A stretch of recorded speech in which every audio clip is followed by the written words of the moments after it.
Well, hello, everybody. This is Tim Green with Rattle Magazine. Welcome to Rattlecast number 137. So glad you could join me. Today's guest is Kim Stafford. He'll be here in just a little bit. But before we begin, I should say that Rattle is a publication of the Rattle Foundation, a 501c3 nonprofit working to promote the practice of poetry. We've been a continuous publication since 1995 and are unaffiliated with any other organization. We just do this because we love poetry, and I know you do too, so please do click the like button and share. Make sure you're subscribed. Anything you can do to help spread poetry around the internet really helps. So click that like button right now. Subscribe, click the bell for notifications, all the stuff like that. If you're on iTunes later, leave a review. Anything you can do to help, please do. Now, as we like to do, we're going to start today with today's Sunday poet, the Poetry Spawn poet Francesca Bell. And here's Francesca right now. Hey, Francesca, how you doing? Hey, Tim. I'm great, thanks. How are you? I'm great. It's good to see you. I haven't seen you since before the pandemic, I think. So I know I've been how's it been really treating living you? in a cave. I've been fully retracted into being a hermit. Yeah, but you have two books I heard coming out next year, so we're looking forward to those. Yeah, thanks. Yeah, I'm excited. One is a collection of my own poems, and the other is a new and selected collection of poems I translated from German by the poet Max Sessner. Yeah, very cool. We published one of those a couple years ago too. Um, Yeah. so this poem, we finally get a bit of a break from poems about Ukraine in Poetry Spawn this week, and we have your poem "Sandwiches." Do you want to explain what inspired the poem and how it came to be? So I read an article it was on my phone, and I was reading about the first four signs that someone is developing Alzheimer's. And there are four things that you can watch for that a person might start to miss. And I read the article, and later I thought, I should really jot those things down and keep an eye out for those in my own failings. And I couldn't remember even one. Um, and then I couldn't remember where I read the article. I couldn't remember the name of the article. and, and so then everything just sort of devolved from there. I did eventually find the article, and I have committed the four things to memory now. Yeah, So you can forget words, names, stories, and that you have said things to people before. So you can start to repeat yourself. and those are the warning signs. Yeah, those are, I mean, supposedly, Mm-hmm. it was probably a clickbait article, but those are four kind of early symptoms of Alzheimer's, but they also are early symptoms of aging normally, I think. So, Well, I mean we always kind of joke about it, but I have the worst memory ever. I have my whole life, and so I already do all of that stuff, and I have like when I was even in high school, I remember I sometimes I couldn't remember what class I had next. And I would have to ask my friend Tom if he ever watches. I'd say, Tom, what class do I have next? And he'd have to tell me, and then I'd go. And so we always say like, that's going to be my future, but maybe I'm just used to it, so it won't be as distressing as it is for other people because that's just the way I always am. But well, and you may not progress any further along that road. You never know. yeah, you just don't. Yeah, and it's such an important topic too because as people get older, we have this whole sort of population bomb set up where so many people are going to be, we're extending life Yeah. past the age our brains last almost now, and so there's a lot to that. Yeah. Yeah. Well, We're going to be the blind leading the blind soon. yeah, for sure. Well, do you want to go ahead and read this sandwiches? Okay. Thank you. Sandwiches. I decide it would be a good idea to write them down, the first four things you're likely to forget on your journey down dementia's long path, a path that will eventually be strewn with all your discarded memories, the way the path to the person dead from hypothermia is strewn with their cast off articles of clothing that lie bright and useless on the snow. But I can't remember them, the four things, or the article's title. I'm pretty sure there are four things, but four is my lucky number, and maybe I've merely glommed on to what is familiar, the way a person who's wandered off course might walk in whatever wrong direction most resembles home. I try searching my phone where I read the piece, but it turns out I can't find the way to my phone's memory either. And when I Google 4 things you may forget and signs of dementia, several lists of 10 items appear. And 10 is at least 6 too many to keep track of, so I don't bother writing any of it down. For some reason, this reminds me of the story I told last night at dinner, a story I meant to take note of. But first, I think, since I'm constructing records, I should finally make that list of all the men I've slept with. So I do. But I reach early on one name I simply cannot summon.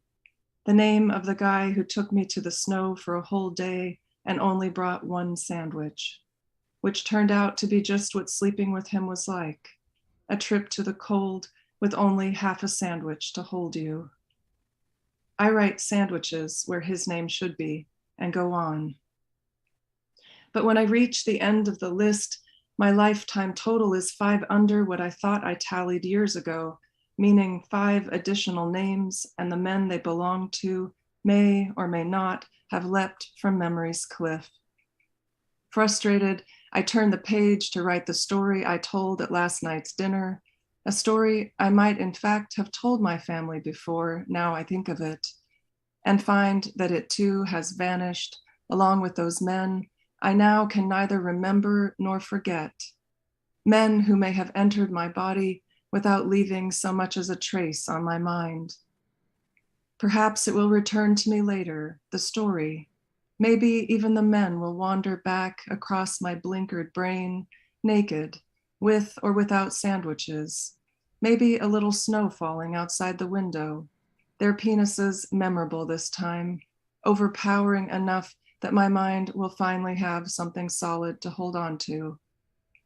But I don't really think so. I don't think I'll find the way to those memories again, or to the article about the 4 early losses of dementia, 1 more list of losses, too many losses to possibly keep count of. There is a name for this precise feeling, I know there is, this feeling that wells and almost spills over. Like a Scot with snow, I'm a poet with hundreds of different ways to name sorrow. But though I sit for a long time as dusk seeps in, I'm only ever able to put my finger on one. Yeah, beautiful poem. Thanks so much for sharing that, Francesca. And that was sandwiches, of course. And before I let you go, let me ask about how you come up with metaphors. Just because that poem has a couple great ones in it. The hypothermia one at the beginning, and you were the Neil Postman Award for Metaphor winner several years ago. How does that work in your brain? Like, does the process of writing generate the metaphor, or does or do you think of the metaphor first and that becomes why you're writing the poem? How does the process of metaphor come to be for you? Usually I get tangled up in a metaphor first, and I'll be, innocently leading my life, and a metaphor will come and grab me by the throat, and that becomes a poem. This poem was really different. I haven't been writing much for the last 2 years, and I was just writing in my journal, and these, I don't know, this time the metaphors seem to have a life of their own. I don't know where they came from. Yeah, I guess if we knew where they came from, God, we could bottle that shit and we could sell it. I know, it's just the magic of creativity or something. It's just what makes us all come back to poetry forever. So thanks for joining us and for sharing this poem, which is both funny and moving and important, and just a great poem. So it's great to have you back writing and publishing again after a little hiatus. Yeah, thank you so much. Yeah, thanks, Francesca. Thank you. Okay, so we are going to take a quick break and be right back with our main guest, Kim Stafford. So hang on just a moment, and I will be right back.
And we're back. Thanks for your patience. As I mentioned, Kim Stafford is today's guest. Kim is a writer and teacher in Oregon and founding director of the Northwest Writing Institute at Lewis and Clark College. His poetry titles include A Gypsy's History of the World and Wild Honey Tough Salt. He has published a biography, Early Morning, Remembering My Father, William Stafford, We Got Here Together, a children's book from Harcourt-Brace, and a book about writing and teaching, The Muses Among Us, Eloquent Listening and Other Pleasures of the Writer's Craft. His books have received Pacific Northwest Booksellers Awards and a Citation for Excellence from the Western States Book Award. He co-founded the annual Fishtrap Writers Gathering in Oregon and teaches regularly at the Richard Hugo House in Seattle. Kim's most recent book is Singer Come From Afar from Hen Press, which we have right here, along with a few other self-published books that we'll talk about. Here he is, Kim Stafford. Hey, Kim, how you doing? Hey, Tim. Thanks so much for having me on your wonderful show. Yeah, I love what you do. Yeah, it's my pleasure to have you. I mean, I resonate so much, like having sort of, I mean, I was familiar with your poems, but didn't really know, what you're into and all the different areas and angles and the ways you do things. And I'm fascinated by all of it. So I have a lot of feelings of resonance with what you're doing. So it's really great to have you on. Before we talk about like all that stuff, though, do you want to start out with a poem? Yeah, I'd love to. Let me read the one I wrote this morning. I'm on a pattern. Every morning I meditate with people around the world on Zoom, including some people in Ukraine. And so Ukraine is very much on my mind. And I read about the village near Chernobyl where yesterday the people gathered and sang and chanted "Go Home" to the occupying soldiers. And I just thought that was a wonderful response to war, to go unarmed and sing. So it's called Protest. If you take to the streets with guns, they know what to do with you. Bullets are cheap, and with a few shovel strokes, you disappear. If you hold up a sign, maybe they can detain you, but feel a bit ridiculous after all. Are they really afraid of a few words? If you gather to sing, to chant, "Go home," to stand under the sky in spite of shots fired toward heaven, you have won the day. They want to go home. They don't want to be the ones shooting. They want to be singing. So I think that typifies at least my recent practice, Tim, of it's poets respond is Rattle's genius, but also my habit. There's a prompt in the world, not always in the news. It may be in my backyard.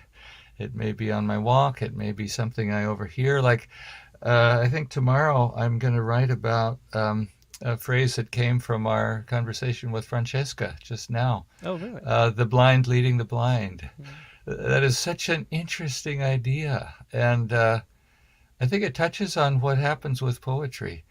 The poem kind of knows what it wants to do, and I kind of know what I want it to do. But we're leading each other. We're groping. I'm not sure what will happen to that phrase in the poem, but it's a prompt. Yeah, so writing a poem a day, which you've been doing, I think you said when we were a brief guest a couple weeks ago that you've been doing it for like 10 years or so. Yeah. Do you usually come up with an idea ahead of time like that and then write in the morning? Sometimes. It happens all kinds of ways. Frequently, I sit down, before dawn, and there's nothing. I can't think of a thing. I look through my little notebook. Maybe there's a hint there. I cast my mind back. But eventually, if you sit blind, receptive, there's something. And is that worth anything? Well, let's find out. Let's see where that goes. But the other way it happens, Tim, is, the day before, like tomorrow, I'll be ready. Blind leading the blind. I'll have that. Sometimes lately, it's in the middle of the night. I wake up with a phrase, and, this sounds very mystical. but I think it's just something that happens in the mind, and then when I sit down, well, what is that? What is that trying to invite me to explore? Sometimes on my walk, I walk before I write, so I'm out in the dark streets, and again,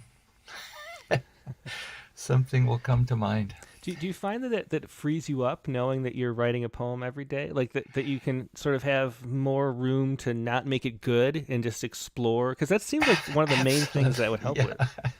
Yeah, it's funny. You talk about these little books I've been making. I made one called December's Children, and it was just a poem a day for the month of December several years ago. And I sent a classroom set of these little books off to a friend in Louisiana. And I just got like a priceless response from one of his students. He said, "Yeah, I read through that book. They're not all good." I thought, well, of course they're not all good. But they're all worth trying. Someone asked my dad, "What's your favorite poem you ever wrote?" And he said, "I love all my children. But," this is the key, "but I would trade everything I've ever written for the next thing." So for me, that writing a poem a day is, the good things ahead. Maybe the best is yet to come. That's a nice feeling when you're 72. So speaking of your dad, William Stafford, there aren't many, parent-child poet, that whole generational theory thing has that whole theory is about how the child rebels against the parent, and then since you're and then you're rebelling against that rebellion, so you end up kind of like your grandparents. And so it's rare. I mean, like James Wright and you, there aren't that many. So what was it that drew you to poetry, even though your dad was already a famous poet? Well, my form of resistance, Tim, was to, when he was alive, primarily write essays. His poems are, as he would say, trenchant, short, plain spoken. And my essays that I wrote in those days are long and lyrical and over the top. A reviewer said of my book of essays, Having Everything Right, after reading Kim Stafford, most prose is bland as tofu. Well, I'm not sure that's a compliment. I was the expert on the first-person rhapsodic. But after he died, one thing I realized, life got so busy. I was trying to do my life and be his literary executor. He's published 15 books since he died. Oh, wow. He's been a very busy guy. And poems fit in a finite writing time for a daily practice. Mm-hmm. So I circled back to poetry. Yeah. Well, let's hear another one. And just a reminder, because I forgot to remind you, but tell me the page number. I have these 3 little books. And this then is the first poem in Sing or Come From Afar. It's on page 15. And I'll just say this is an example, Tim, of how a poem comes from a phrase often. It was several summers ago. I was out so troubled by the state of the world. I can't remember what the immediate conditions were, but it's sort of unrelenting. And I just had to go pick blueberries. It was July. I had to go out to the blueberry patch, and it's a place where a lot of immigrants come, a lot of families, and so there's kind of this lovely sound of, there was some Russian, there was some German, there was some Latvian, people, a lot of kids getting all they want. Everybody's in a great mood.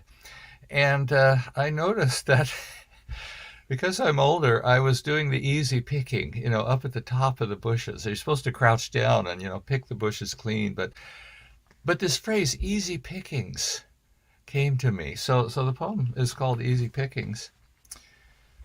The children went first. No, sorry, the wrong poem. We'll get to Easy Pickings. No, here's Easy Pickings. It's on page 124, Tim. Okay. Sorry. Oh, no problem. I was going to read that other one too. We'll get to that. Okay. So Easy Pickings. So I'm out in the blueberry field, and I start just by recording what's happening. That's That's the easy way to start a poem. Easy pickings. It's easy to laugh in the blueberry field. Staccato, plink, and plunk as berries plummet into the pail. And you hear children banter in a dozen languages among the green rows. It's easy to forgive, too, viewing old betrayals sweetly diminished by the honeyed crush of berries on your tongue. It's even possible to imagine peace between people who hated each other before their children met between these rows and asked one another, "Shall we pick together? Come pick with me, my enemy, my angry self. Come, split couple bickering over money. Come to the blueberry field, Palestine and Israel. Come bow and squint under the sun-splashed leaves. Come peer into these dark shadows for blue." And that was Easy Pickings from singer come Afar, Kim Stafford's newest book from Hen Press. And it's an interesting book in the structure. A lot of times people have said to me lately, like, why can't a collection of poems just be poems? Like, everything is so thematic. And this book of poems has 5 sections that are grouped by theme. But the themes kind of fit together. There's a sort of a central metaphor about what poetry is, I would say, to the poems, and that singer come from afar is what a poem does. Like, it sings sort of meaning into your life from afar. But otherwise, it's sort of a collection of poems that have different subject matter. And so how did the book come to be? Like, why did you choose these poems for this book? And can you talk a little bit about that? Yeah. I can't remember if I mentioned this last time we spoke, Tim, but I had the honor of being Oregon Poet Laureate for a couple of years, 2018 to 2020, before things got pinched off with the pandemic.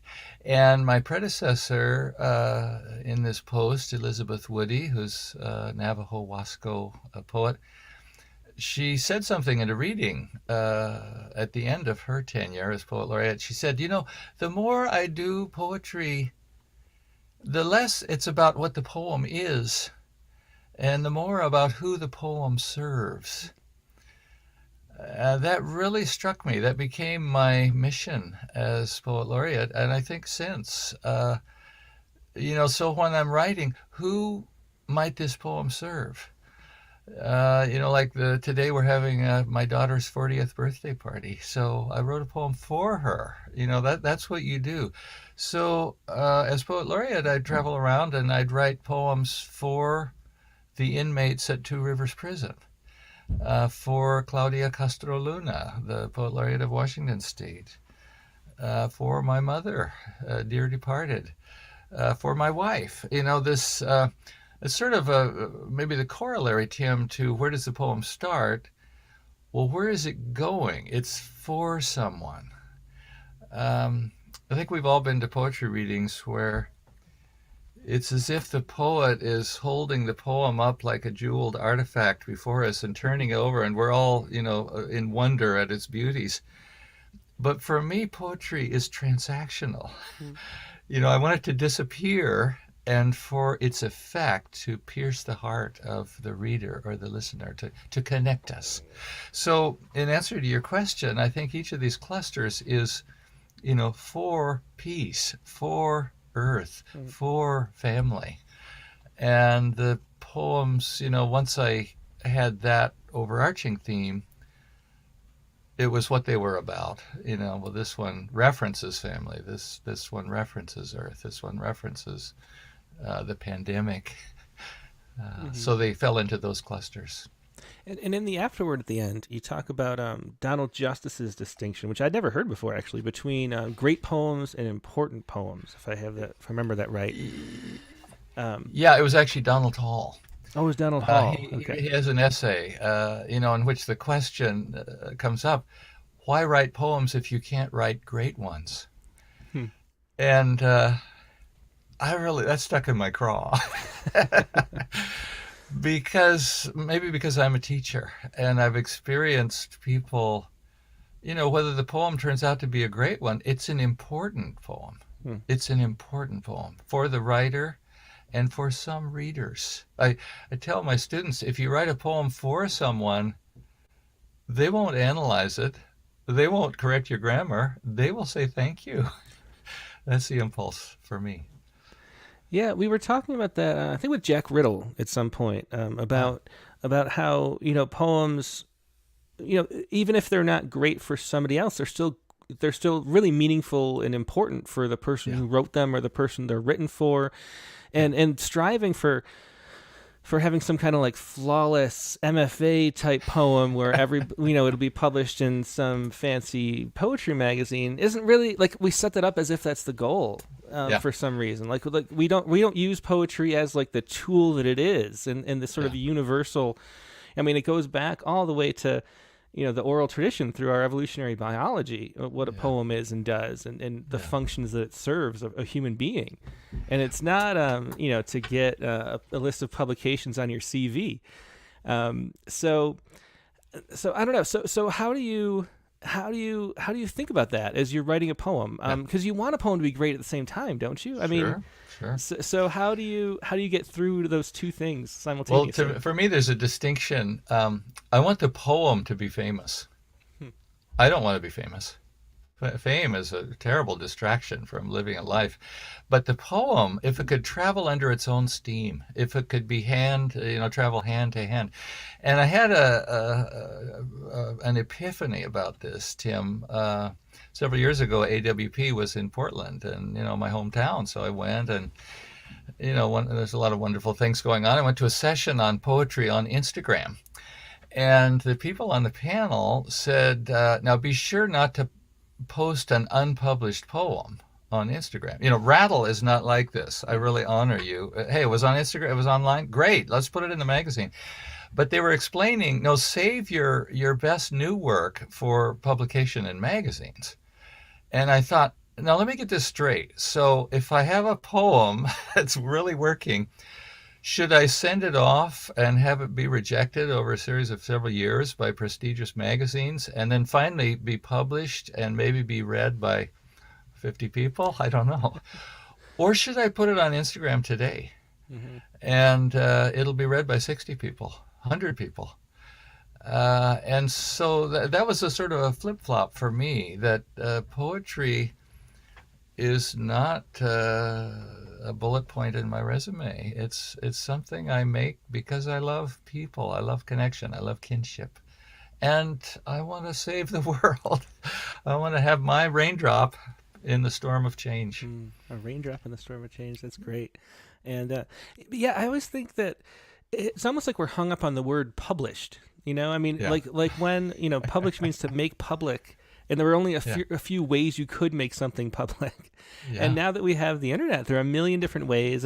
But even copyright law doesn't fit with that definition of publication because, when you create something, at least in the United States, that's the Copyright Act of 1976, like you automatically own the copyright and then you slice it up into different parts.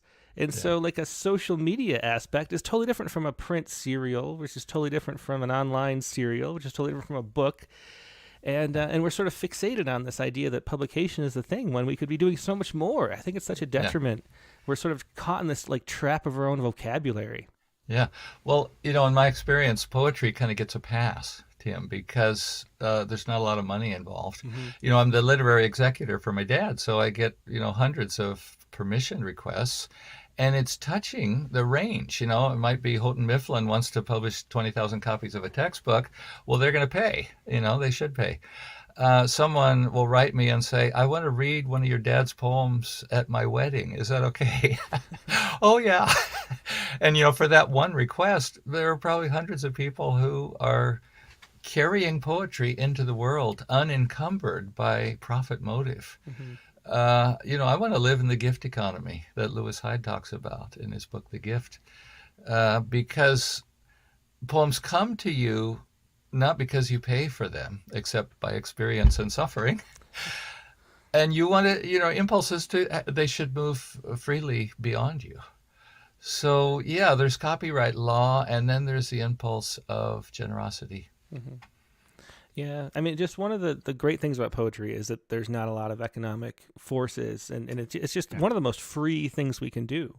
Yeah. It's one of the last bastions of freedom in a sea of consumerism. That's what I said to when I was poet laureate. When I talk to students, I'd say, the three really cool things about poetry, that one is you can't make money doing it. And what that means is you are free. Hmm.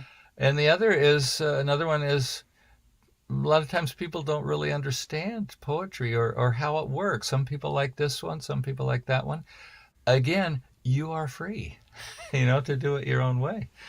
And the third thing I would say is poetry, you could live without poetry, but poetry could save your life. Hmm. There's that strange corollary. A friend of mine here in Portland, Gary Miranda, says, those who don't read or write poetry are spared the inconvenience of thought. And I love that. I don't want to be spared. Poetry is a way to help yourself and others think. Hmm. Well, I want to keep the poems coming, so let's do another poem. Okay, I'll do the one now on page 15. Okay. And again, this was one, Tim, that in the middle of the night, it's called White Flag Patriots. In the middle of the night, Donald Hall, to reference him again, he said one time, one thing a poet needs is frequent short naps, to be in and out of that liminal space between conscious and unconscious. And often, as I'm falling asleep or in the middle of the night, I wake up and I'm at that threshold in that doorway, and a phrase will come. So this phrase, White Flag Patriots, came. And then my job when I sat down in the morning was to try to figure out who would those people be? Who would the White Flag Patriots be? So White Flag Patriots. The children went first because they had the most to lose. No color, no emblem on their flags. No shouting. Surrendering instead as they shuffled toward the White House. Some crying, some stern. A few humming lullabies their mothers had taught them. In the rose garden where men babbled into microphones, the children lay down in the grass to watch clouds drift west until speeches trailed off and only the wind was heard. Then white flags flashed as the children rose and sang together, "You have overcome, but we are not afraid." That was White Flag Patriots again from singer Come From Afar. It's kind of haunting to have that civil rights anthem come in at the end. I often think of the Maasai greeting in Africa, I'm told, is, "How are the children?" That's how you say hello, because if the children are well, everything's basically okay. But if the answer is the children are afraid, or the children are hurt, or the children are sick, then that reframes everything that we need to do. And I find, writing about Ukraine, the children are the key to what's the best future for everyone. If anybody has any questions for Kim, just leave them in the chat window, and I will pass them along. There's already one here from David Cook early on. It says, Kim, can you talk about your In a Landscape readings, like what you did in the Alvord Desert? And Tim, you'll love this idea. I have no idea what he's talking about, so I'm curious. I want to make sure I got that. Oh, this is so cool. So when I became poet laureate, my wise wife, Perrin, said, "Hey, there's this guy who puts a Steinway Grand on a flatbed trailer and goes out in the desert and performs classical music in the wild. His name is Hunter Nowak, and his program is called In a Landscape, all one word, a reference to a John Cage idea. You can find that in inalandscape.com or .org. So my wife said, you better call him up and say, hey, how about between selections on the piano if I read a poem or two? And Hunter said, great, let's do it. He invites musicians and others to come. So one of the early ones was in the Alvord Desert, which is in extreme southeast Oregon, miles from any town, out on the playa, Some members of the audience landed their small planes on the playa, and they slept in tents, and they had to make a big windbreak of giant bales of hay to soften the wind a little bit. And then Hunter played, Tchaikovsky and Liszt and Schubert. And between numbers, I and someone else I invited read poems. And I thought that, we were talking, Tim, about, do you want your poem in a literary magazine, or do you want it declaimed in the desert to 200 people accompanied by music? Given the choice, I'll go that direction. Yeah, that's fascinating. So how did people gather? Like, how many people came out for a reading like that? A couple hundred people, and they had to drive hundreds of miles. But he does it at wineries, at museums, at Indian reservations, or just out in the boonies. Yeah, so I have a picture of the desert up. It's really cool to imagine. And I've driven through there because our family lives in Oregon, and okay. Sometimes we come through that region, and there's some interesting little towns in that area. Yeah. So cool to think of the poetry moving through that landscape. Let's hear another one. Yeah. Could I read two? One of them's short. Yeah, go ahead. An example of, again, we're on this theme of prompts. How does it start? And I went to the doctor, and the doctor's standard question is, well, how do you feel? And maybe because I'm a poet, I heard that question in a different way. How are you capable of feeling? What is your capacity for feeling? So this is called Poetry Doctor. Oh, and what page is it? Oh, sorry. This is on page 92. Okay. Poetry Doctor. So this is in the doctor's voice. How do you feel? How exactly have you learned to feel, to be touched, to apprehend? These twinges you have of compassion, empathy, pain, how long have you had them? Have they grown more intense with age? Do they manifest at sunset, at dawn, in the presence of beauty, of suffering? Does your heart ever skip? Do you ever feel dizzy with delight or shame? Has the grace of a few right words ever blurred your vision, caught your breath? Has your heart ever become a drum when a song's words told you who you are in secret? I'm afraid my diagnosis must remain incomplete without further tests. Neruda, Dickinson, Basho. The poem kind of wrote itself because we all have in our minds that catechism of a medical practitioner. Well, have you had these? When do they happen? And how intense are those questions? And so the sort of the humor of poetry is to take something mechanical from the world and turn it into kind of a joke, a delight. or just like breathe life into it again, I think. Yeah. Like things you take for granted. Oh, I have a similar poem before the MRI where, they have you fill out, I was going for an MRI, and they have you fill out a form, and the questions on the form are just incredible. Do you have a permanent makeup? Do you have tattoos? Do you have shrapnel in your body? These are sort of objective questions, but they have a poetic resonance to them. And so I go through all this, and you take your clothes off, you take your rings off, and finally the technician, as you're being slid into the MRI chamber, good luck. So I knew that's the last line. Good luck. The other one I wanted to read you is on the opposite page here, page 93. And in this case, I was reading about a thing called an ostracon that I had never known about. That, if you think about it, before paper, if people had to jot down a little note, they'd write it either on a stone or a little sherd of pottery. You have a broken pot lying around, you pick up one of the pieces, you just write a note. And, an Egyptian recorded his dreams on sherds of pottery.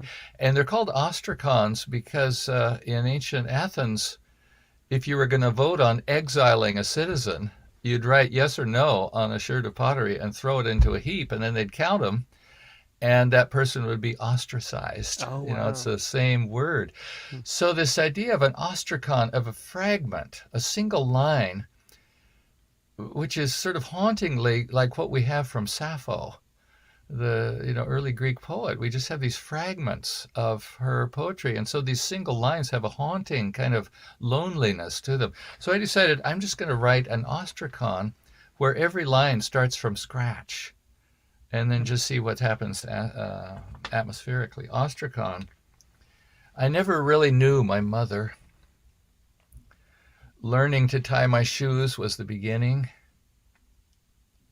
Consoled by the way rivers move. A dream was never enough. Making bread, I forgot you for a moment. Sometimes at night, only breath. Pain is a substance, a stain. One sip, and I remembered. One thing I love about poetry, we've probably all talked about this often, what's not said. The negative space, the silences. And a friend of mine he's a letterpress printer. He was printing a poem, and he said to the poet, it kind of slows me down when the way you have it arranged on the page. And the poet said, is that a bad thing? To be slowed down? Mm-hmm. To not quite get it? Is that a bad thing? I don't think so. So, talking about earlier about writing poems for people, how does that interplay with the idea of poetry being an exploratory act? Like if you're trying to explore as you write, writing something that for somebody else sort of seems a little bit at odds with that, doesn't it?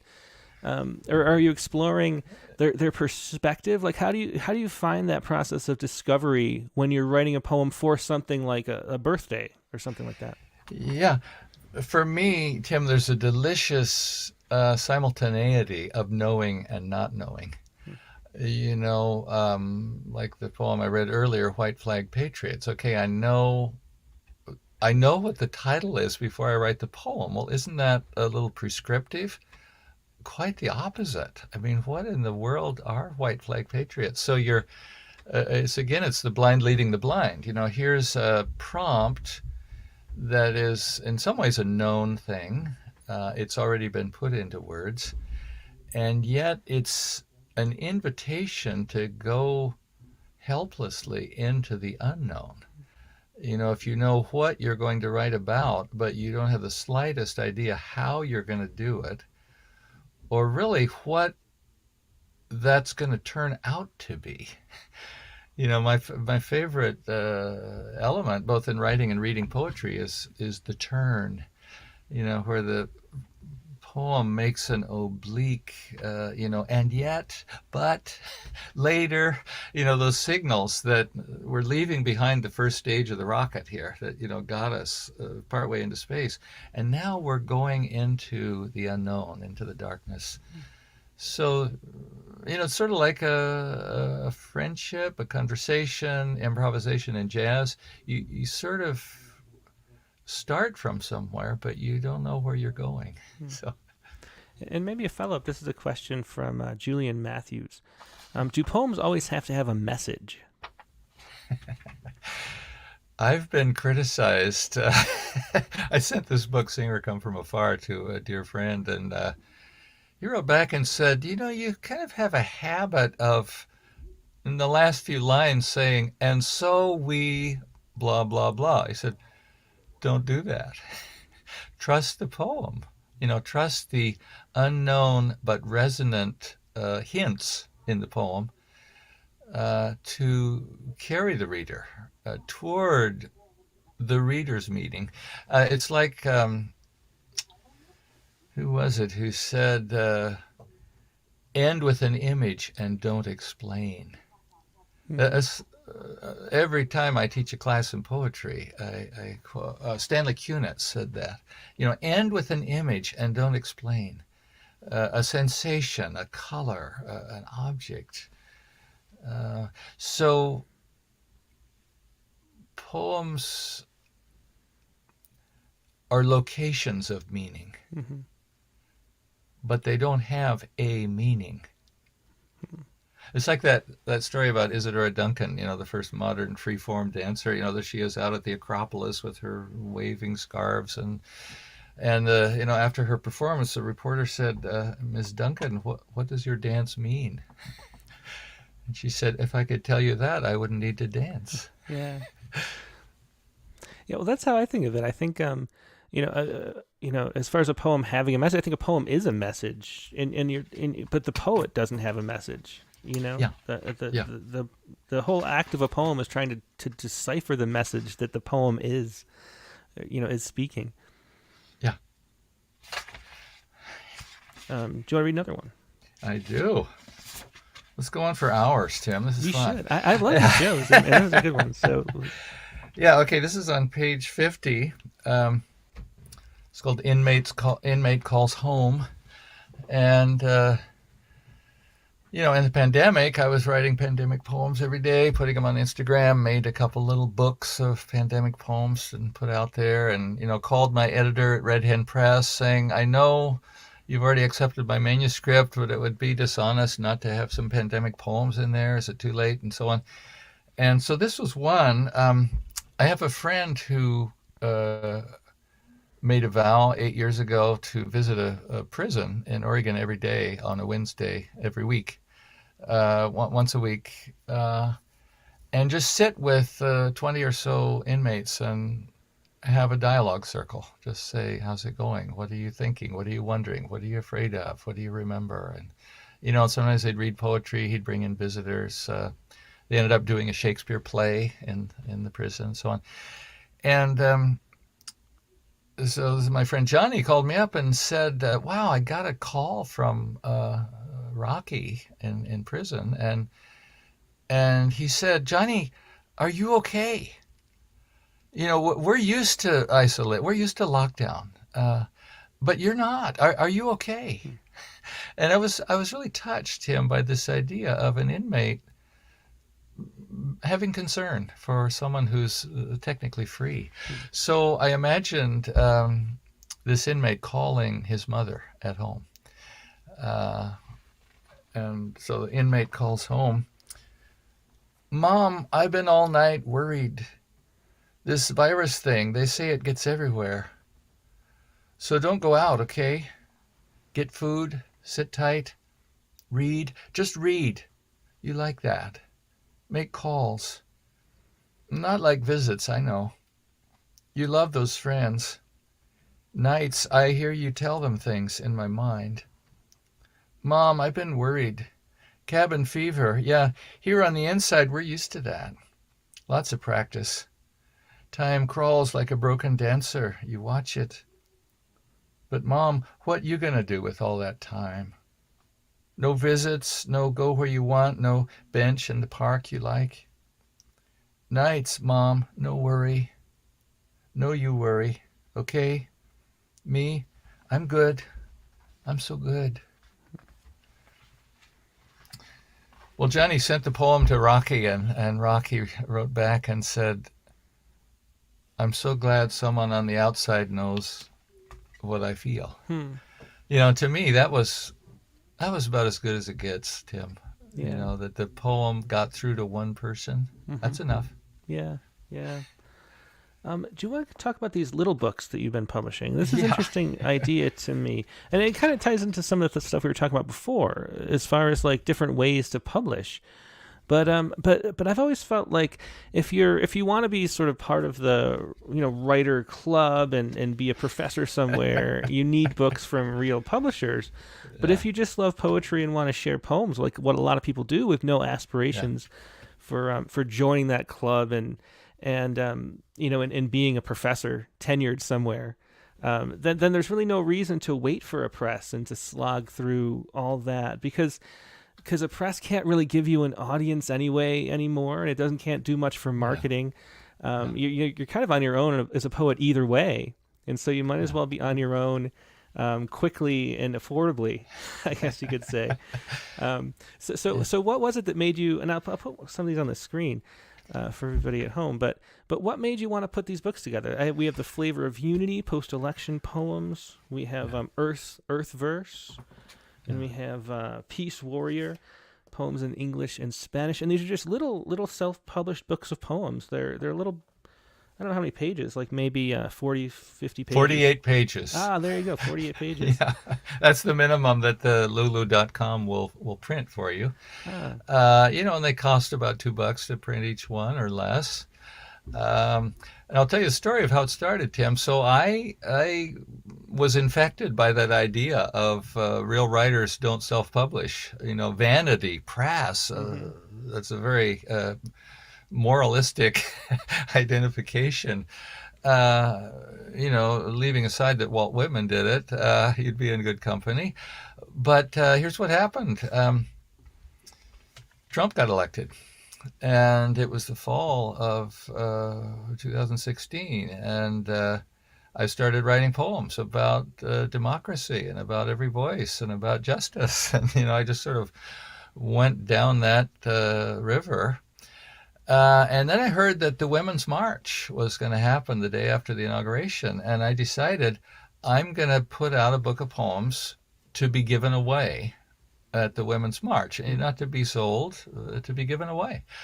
And so I wrote to 7 editors I'd worked with over the years, Copper Canyon, Graywolf, others, saying, you've got to help me get this book out. None of them even wrote back. They're busy people with famous writers. So I decided I'm going to self-publish on Lulu.com. So I went on and I'm not a techie, so it took me some struggle to figure out how to do it. But finally, I got the book together, and I called up a person at Lulu, and I said, I want to order 1,000 copies. And she said wisely, well, usually people, they want 1 copy to make sure it worked. And I said, well, I don't have time. This is a leap of faith. And so she had read the book. I didn't know this, but she said, well, since you're under deadline, we're going to waive the shipping cost. And I thought, if you're in business, you waive the shipping cost in order to make a sale. Yeah. You don't waive it before the sale. So I realized she read the book. Oh, wow. So I got these 1,000 copies, and I sent them to friends, students, relatives all over the country, and they were handed out. And so then I was hooked, Tim. I thought, if in a couple days I can make a book, be the editor, be the writer, be the publisher, and send forth a cluster that has a kind of a compact gift, then that's what I'm going to do. And that little book, The Flavor of Unity, it's made it to India. It's made it to Norway. It's in Egypt. It's in Mexico. It's in Colombia. It's traveling under its own steam because it fits in your pocket. It's not a heavy literary tome. Mm-hmm. It's a little informal sheaf of good wishes. So can people buy those on Lulu? Go to lulu.com and search for Kim Stafford, and I think there are 20 books there now. Oh, wow. So I assume they're going to be a Ukraine poems book soon. It's going to arrive in about a week. It's called Sunflower Seeds. It's got a big sunflower on the cover. Mm-hmm. Yeah. Yeah, it's strange. It reminds me of what a lot of musicians do with like their own official bootleg series, kind of. Like they record live concerts and then release those as albums because people are gonna be bootlegging anyway. And you might as well take advantage of it. Get it ahead of the curve. Yeah, exactly. But it's the same kind of. It's a cool idea, and there's a weird thing involved though in the way that we just conceive of value in our society. Yeah. Like the pricing of something. Like you can raise the price on something to give the impression of more value. There's a great story. What is it in Kilchini's book about? about how he was advising some people on their pricing, and they were selling like trinkets or something, Yeah. and for like $5 each, little necklaces, and the owner sent a message to the employee and said, "Hey, let's cut these in half for the weekend because there's a big weekend thing." And the employee misread the message and raised the price 10 times to $50 from $5, and they sold out immediately because everybody thought they had more value because they were worth $50. And there's a way that we do that though. Whereas if we're giving something away for free, like some kind of implicitly, subconsciously, we don't think it has as much value. So how do you get past that problem with giving your poems out for free? I have a counter story for you, Tim. Told to me by a friend who lived in Hanoi for a while. She learned this from the Iraqi ambassador in Hanoi. I just love the whole, they were sitting in the garden of the embassy having tea the day the war in Iraq started. And he told her this story. He said, well, years ago, the court poet at the court of the Sultan in Arabia, he had this court poet who would make praise songs and so on. And if the Sultan liked them, then he would pay the poet. So one day the poet, sang out a new poem, and the Sultan summoned his bookkeeper and, with his pen, wrote on a little scrap of paper how much the poet should be paid. And the pen was leaking, so there was a series of dots, across, which are zeros in Arabic numeration. And so it was like $5 million.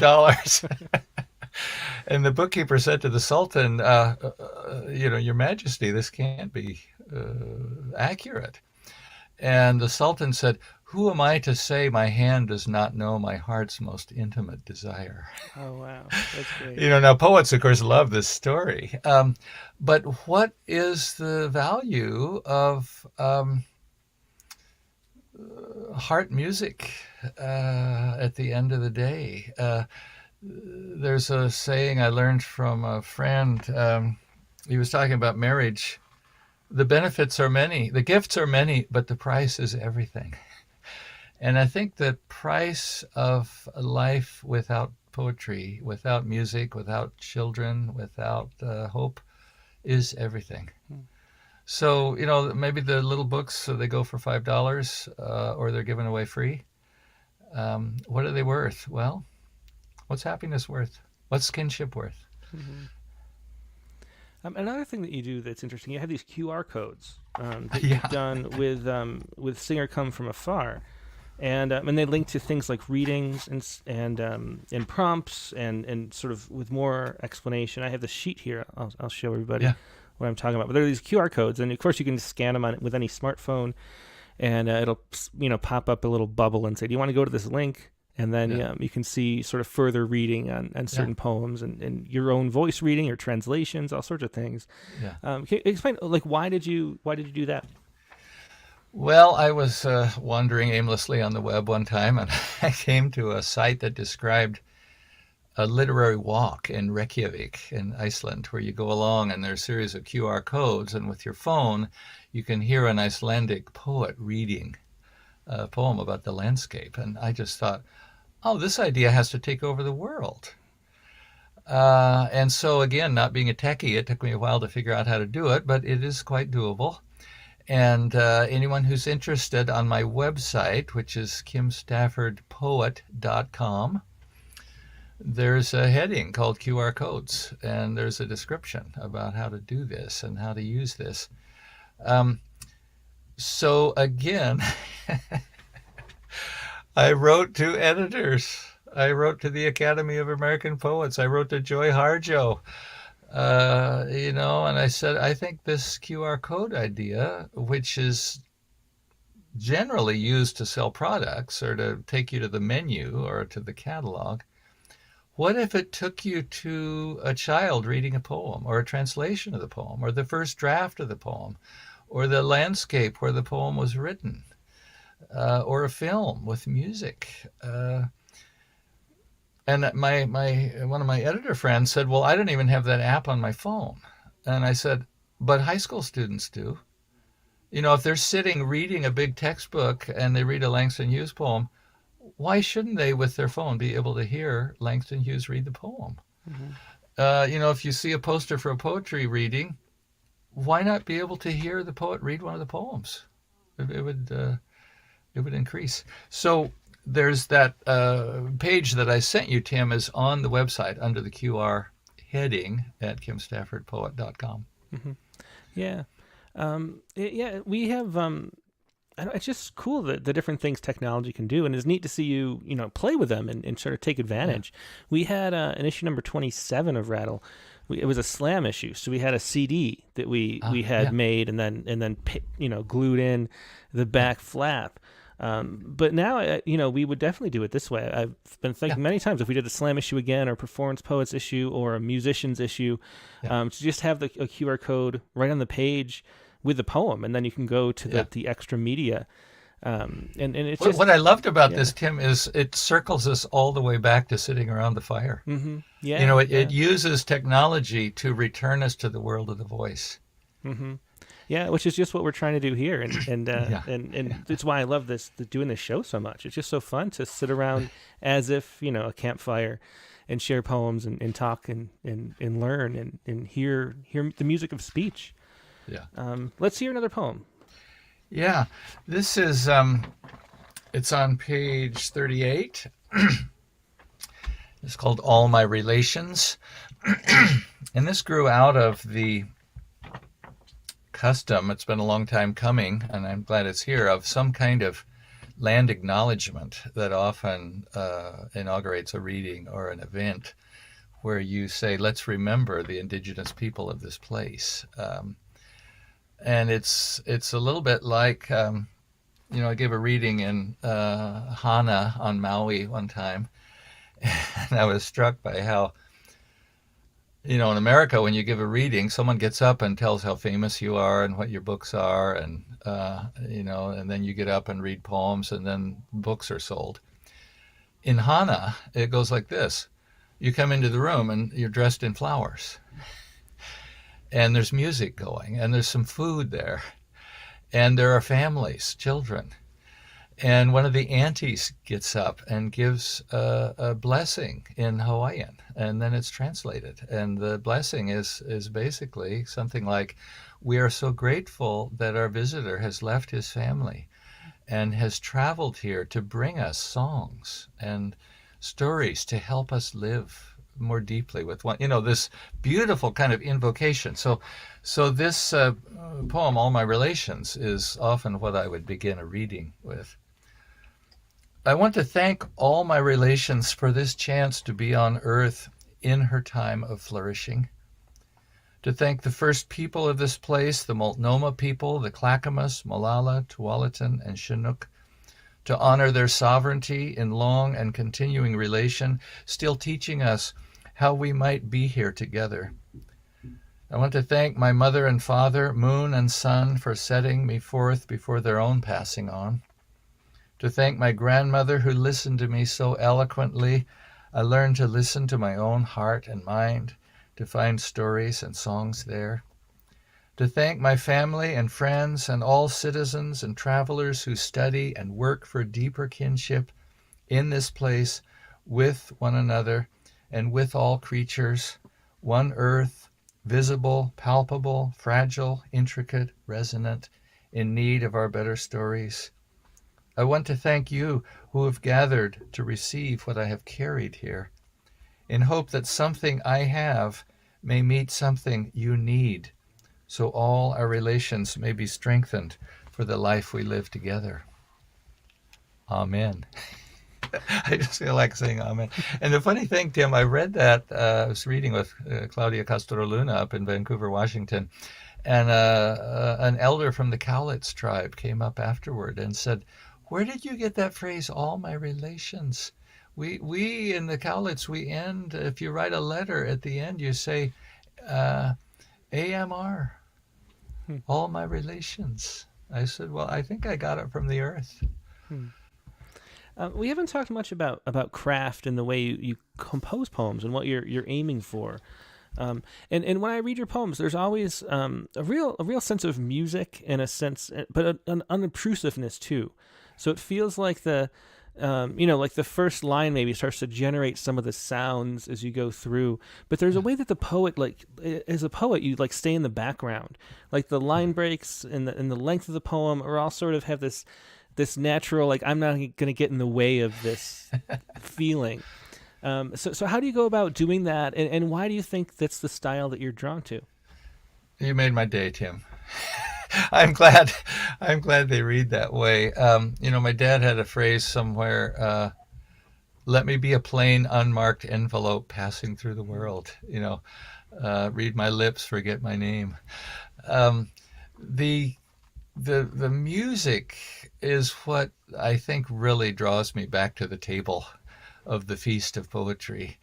Like in this last poem, I was aware, both in writing it and in reading it, when you get to the part, one earth, visible, palpable, fragile, intricate, resonant, syntax has fallen away.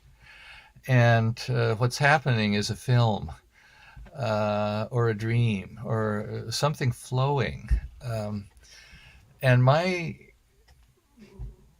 I don't know if this is the accurate word, but my first draft of a poem I think of as the armature. In sculpture, you make often a steel structure, and then you begin to pack it with clay or plaster or whatever you're using. And the first draft is sort of the skeleton. And then I go through a series of revisions looking for where it might sing. Where I could disappear, as you say. And the beautiful, eloquent, resonant, intimate signals from the world and from humans, from dreams, from memories, could take over the making of the poem. And so reading aloud is a big part of it. I have to be writing where no one is nearby, to hear me mumbling, going through it again and again and again. And you just hear the clunker, the syllables that, well, I need 3 syllables there, but not that word. Mm-hmm. Okay. Yeah, so that search for how I could be more like a bird. Oh, yeah. And sing. Mm-hmm. And then the line breaks too, and in the size of the poem. They tend to be about a page, a little less than a page, and I don't know, you will break lines after an article, which a lot of people frown upon, and things like that. That just it makes you feel like I'm not even trying to be poetic, and it lets the poem speak for itself, but. Is there a way that you why choose a line break where it is? Is that part of the music too? Yeah, what I think Denise Levertov said, a line break is half a comma. Mm-hmm. I think it's partly just insisting on, like my yoga teacher says, don't forget to breathe. It's inviting the reader, and this isn't a premeditated, I've never really thought about this, but your question helps me, Tim. The poem is trying to not be a poem, to be of the nature of the heart of a conversation with an intimate friend. My mom I was very shy as a kid. I never talked to anybody, and my mom would try to encourage me. Small talk leads to big talk. Well, big talk is, as Wordsworth says, it's what ordinary people say at times of great emotion. Yeah, I think he said that's what poetry is. Poetry is what ordinary people say at times of great emotion. And to try to find that in the poem, in the successive revisions of the poem, try to whittle it down to that core utterance to an intimate friend where you're neither being fancy nor nonchalant. That middle way, Buddhist middle way, to be casual and intense at the same time.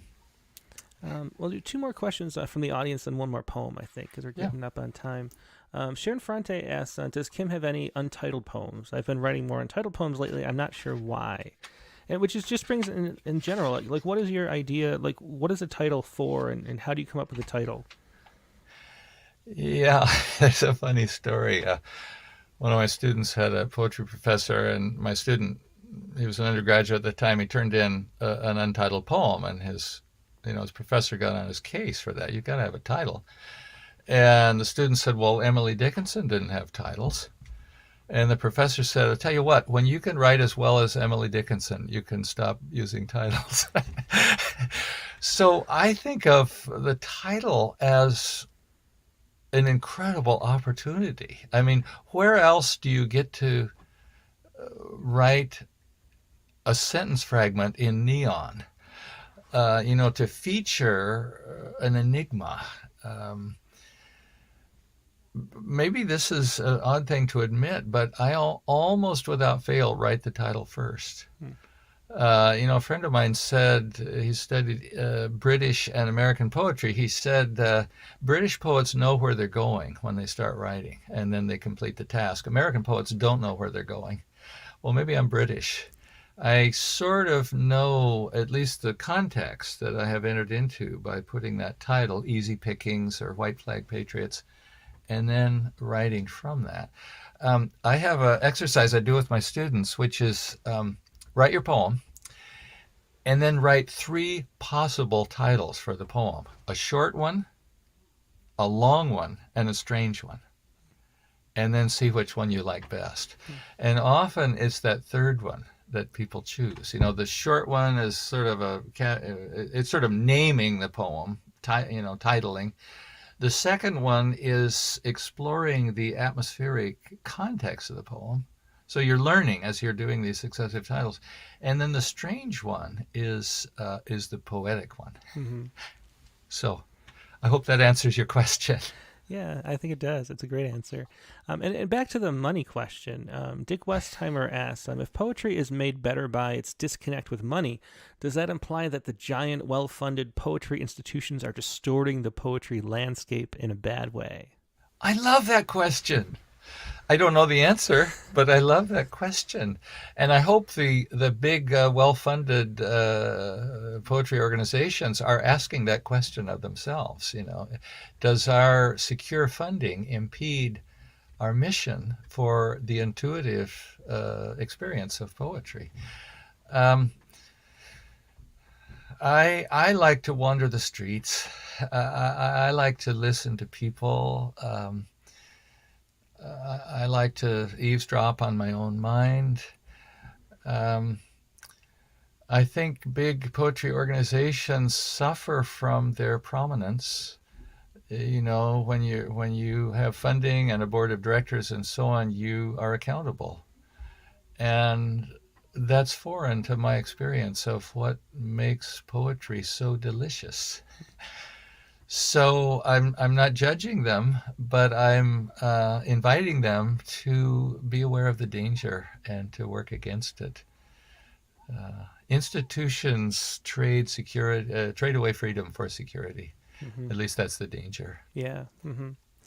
And along those, slightly similar topic, but people have mentioned you and called you a people's poet on here in the chat window. And as such, I always wonder what people think about, is everyone a poet? I mean, I feel like we've evolved to have this way of speaking and storytelling where we all participate. I think that's our human evolution. And so I believe that we're all poets. But some, a lot of people would argue that, that artistry is a certain, you have a certain sort of, psychological makeup and a creativity and all that stuff. Do you think everybody is a poet, like deep inside? I would rather say everyone could be a poet. Mm-hmm. Yeah. My father used to say the field of poetry will never be crowded, not because people can't do it, but they don't think they can do it. Mm-hmm. And as a teacher, I am a great believer in the potential of everyone to enhance their life experience and the experience of those around them by spending time on the page with the delights and surprises of poetry. So again, I wouldn't make an absolute statement about who is a poet or who is not a poet, but I'm more interested in who could be a poet. Mm-hmm. I realize this about my teaching, Tim, that I'm more fond of a poem in progress than a finished poem. And I'm more fond of a writer than the writing. I just like to be with writers, talking, exploring. And I'm finally more fond of people than writers, and maybe that obliquely responds to this question. The human impulse to, first of all, carry a secret and then to reveal it. That's the magic we do. Our son, when he was very young, he said, he burst out, he was about 12 years old. Dad, we didn't become human when we invented tools, because when you use a tool, you just look at the tool.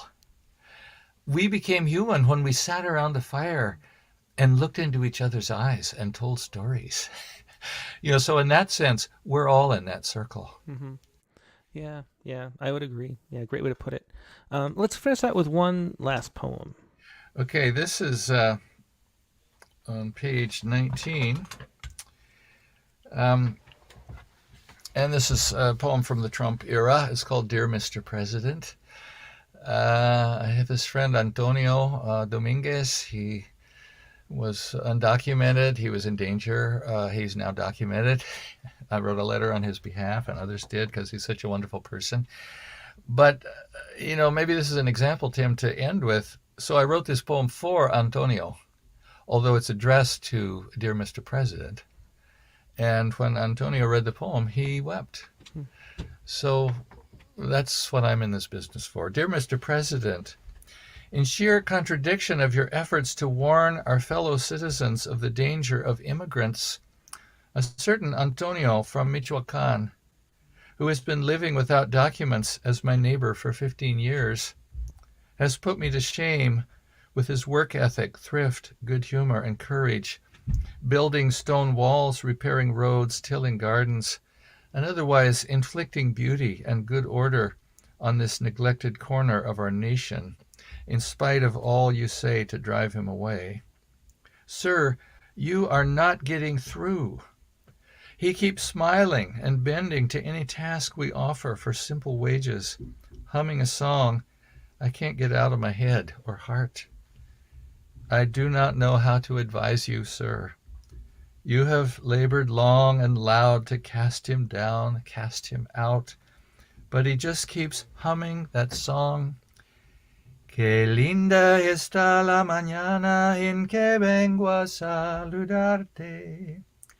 He is saying the morning is beautiful, sir, and he greets you singing. Yeah, it was Dear Mr. President, beautiful poem to end on from Singer Come From Afar. Kim Stafford, thanks so much for being a guest. It's just been a wonderful episode. Great talking to you. Great hearing these wonderful poems. I really appreciate it. And it's been, people said it's like a master class getting to sit with you for an hour. Tim, I want to thank you for everything you do for all of us who love and live by poetry. Rattle Magazine is off the charts in its professionalism, generosity, and hospitality to the poetic impulse. Oh, well, thanks so much, Kim. I really appreciate that. Okay. Take care. Take care. Yes, that was Kim Stafford with his new book, Singer Come From Afar, which you can see on the screen right here. And you can find it from Hen Press. Of course, you can find all of Kim's poems and work at his website, kimstaffordpoet.com, which I'll put on the screen right there, kimstaffordpoet.com. You can find all these books, the small self-published books, the bigger books, all the prompts. There's so much to do at kimstaffordpoet.com, so do check that out. Now we're going to take a quick break, and we're going to go to the open lines. How we're going to do that is through Zoom, as always, and I'm going to put up a link to the Zoom. So first of all, email your poem right now if you'd like to share a poem to openmic@rattle.com. That's openmic@rattle.com. And then I'm going to put the Zoom link in the chat windows. Now, only go there if you would like to share a poem. You don't have to go over to Zoom. If you don't want to share a poem, just stay right where you are and enjoy these poems on the open lines if you don't have a poem to share. But if you would like to share one, come on in over to the chat. Let me find the, where is the link? I always forget. Invite, there it is. Okay, so I'm going to post the link in the chat window. And come on over to Zoom. And then once you read your poem on Zoom, you can leave Zoom and go back to wherever you were watching this before. And that way you can get the full experience and see the poems as people are reading them. So here is the Zoom link, and I will pin that to the top. And over on Facebook, it's over here. If you're listening on Twitter, you have to go find Facebook or YouTube. So I'm going to go to a quick break, and I will be right back with the open lines.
And we're back. Thanks for your patience, everybody who's sticking around for the open lines.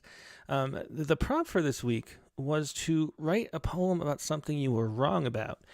And me and Megan we were on vacation this week. We went to the Sedona, Arizona, that northern Arizona area, and kind of hung out and hiked. And I thought we'd write poems there, but we didn't. And then when we got back, we were so busy trying to catch up on all the things we weren't doing while we were on vacation that we didn't write one. I wrote one. I wrote a little bit this morning, and I have like a half poem, but I'm not going to share. My New Year's resolution was to not rush a poem and to only share them when they're finished. So I'm not going to share a poem this week, and Megan didn't have one either. So we will just go to open lines and see if anybody has any poems that you were wrong about. You can also share poems, of course, about anything you'd like, about news poems, about recently published poems, whatever you'd like to share. Let's hear what you've got. And let's go to Audrey first. Audrey's video is already up. I got to make it so, let's see, can unmute themselves. And now I can ask.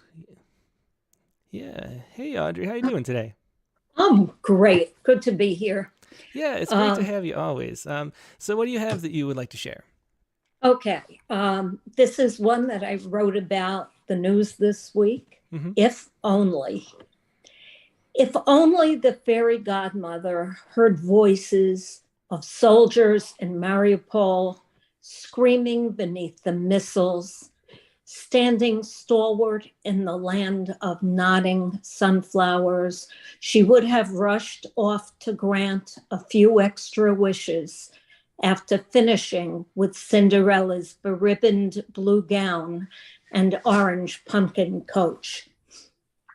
If she only heard the silences of the dead babies, war-weary mothers, senseless loss, she'd leave the kingdom of princes and castles post-haste and point her potent wand accusingly at Vladimir and turn him into a hoarsely croaking frog to perform on the stage of the smoldering theater.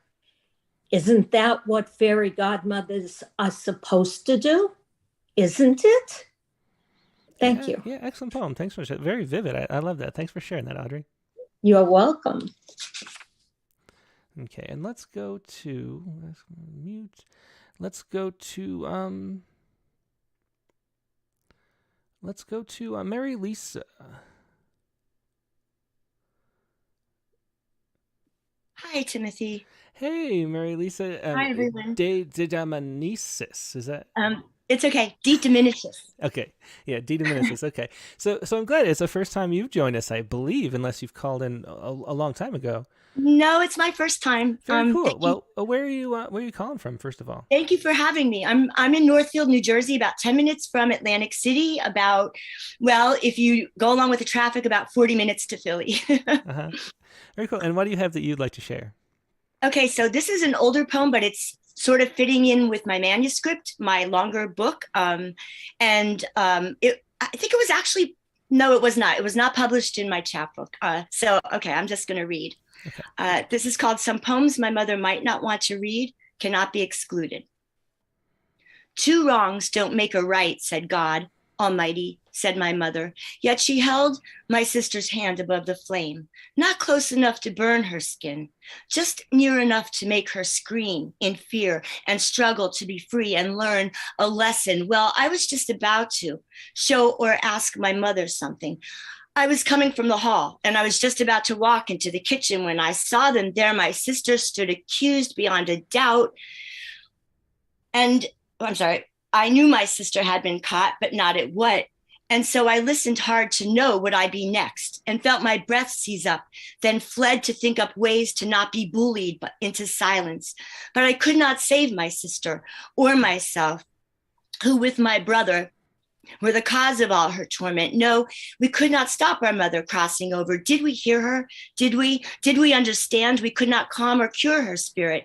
Anytime she lost her mind on us, we could not help to find it. Though we'd given in already, we'd admitted imperfection. We were cornered and we cowered, small and helpless, quite compliant. We could burn in hell forever for dishonor.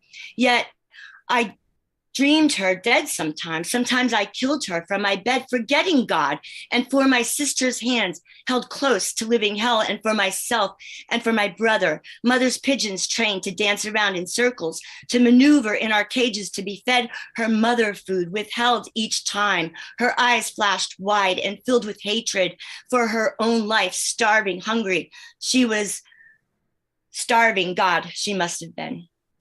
A beautiful poem. I love the energy of that. Thanks so much for sharing that, Mary Lisa. Oh, thank you so much for listening. I appreciate it. Yeah, my pleasure. Hope you share another poem again very soon.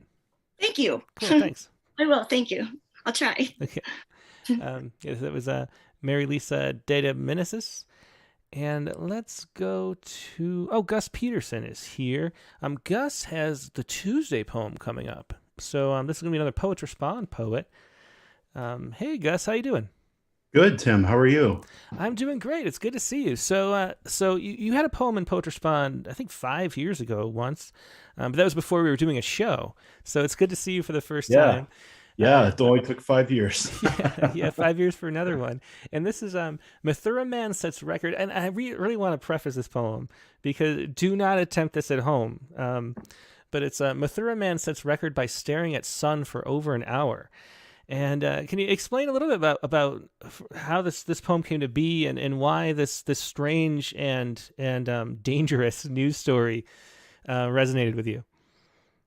I was basically driving uptown to do a coffee run for work, and where I work and live is in central Maine. Well, I actually work in southern Maine, but I have a long commute, and it's the sun is out a lot now, and Maine winters typically are very dark, very gray, very alpine, and the light that when the sun's directly overhead like that, we've been inside for so long, especially these past 2 years with lockdown in a lot of areas.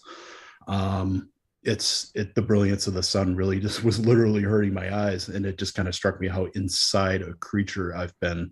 And I do recognize that is quite a privileged thing to have and to be able to do. There's a lot of people who don't have that luxury. So, but the fact that the sun was kind of just bouncing off everything, little remnants of snow, lighter colored buildings and cars. Like it just, later in the summer, your eyes kind of adjust to that. And it's just the normalcy of day-to-day life because you're outside more. And now, it just kind of hurts. So you're squinting and, because I didn't have my sunglasses with me and I'm squinting, trying to see down the road. And I don't know, it kind of put a lot of things in perspective, I think, with everything that's going on right now in the world. Yeah, it does. It forms such a great sort of extended and sort of distant, subtle metaphor for what's going on and how difficult it is to look at all that's going on in the world. So it's a really cool poem. And there's a video in the link, which people will see later. There's actually a video of the man doing it. And I don't know. I don't know if I believe it. And I really hope nobody tries it because it's, you just burn out your retina. Yeah, I know during the last eclipse, I work for a welding supplier. We distribute supplies and they have welding shields, obviously, that can help blind out, like the glare from the welding process, plasma and what have you. And we, the employees and us, we took some of those filters and built little sunglasses so we could actually watch the eclipse safely. And this guy did it without blinking for an hour. And it's exactly as you said, like I actually heard it on the radio. You know how like shock jocks will just kind of throw these little like wacky tidbits of information in. This was on kind of an in-between like segment, and I just had to go back and Google it because I was like, I can't not blink for 30 seconds, let alone an hour. And I think we probably found the same video. I think the Times of India, I think was exactly. And I think from the sources I read, they actually had him medically checked out after, and his sight was fine. Yeah, that's what it seemed to say. Yeah. I don't believe it. It's like that kind of like, the breatharians and things. And I just don't believe it. I know. But what a strange story. But it's a cool metaphor and a really good poem. So let's hear it. Okay. Let me just get it pulled up. And hopefully forgive my lack of linguistic skills. I don't butcher the name of the town. Mathura man sets record by staring at sun for over an hour. 70 and retired, it comes to this. Apertures white as snow, the comforting dark. Out of sight, out of mind. The tired engines bark and burp of black fireworks he saw explode once like a profusion of lotus across night. And the summer's sun softened streets, cool river mud between boyhood toes. He does this unblinking because it hurts, the light that bounces off this world. We squint and squint, trying to adjust, not so much to shut out as look past it. Yeah, just a great poem, great ending there too.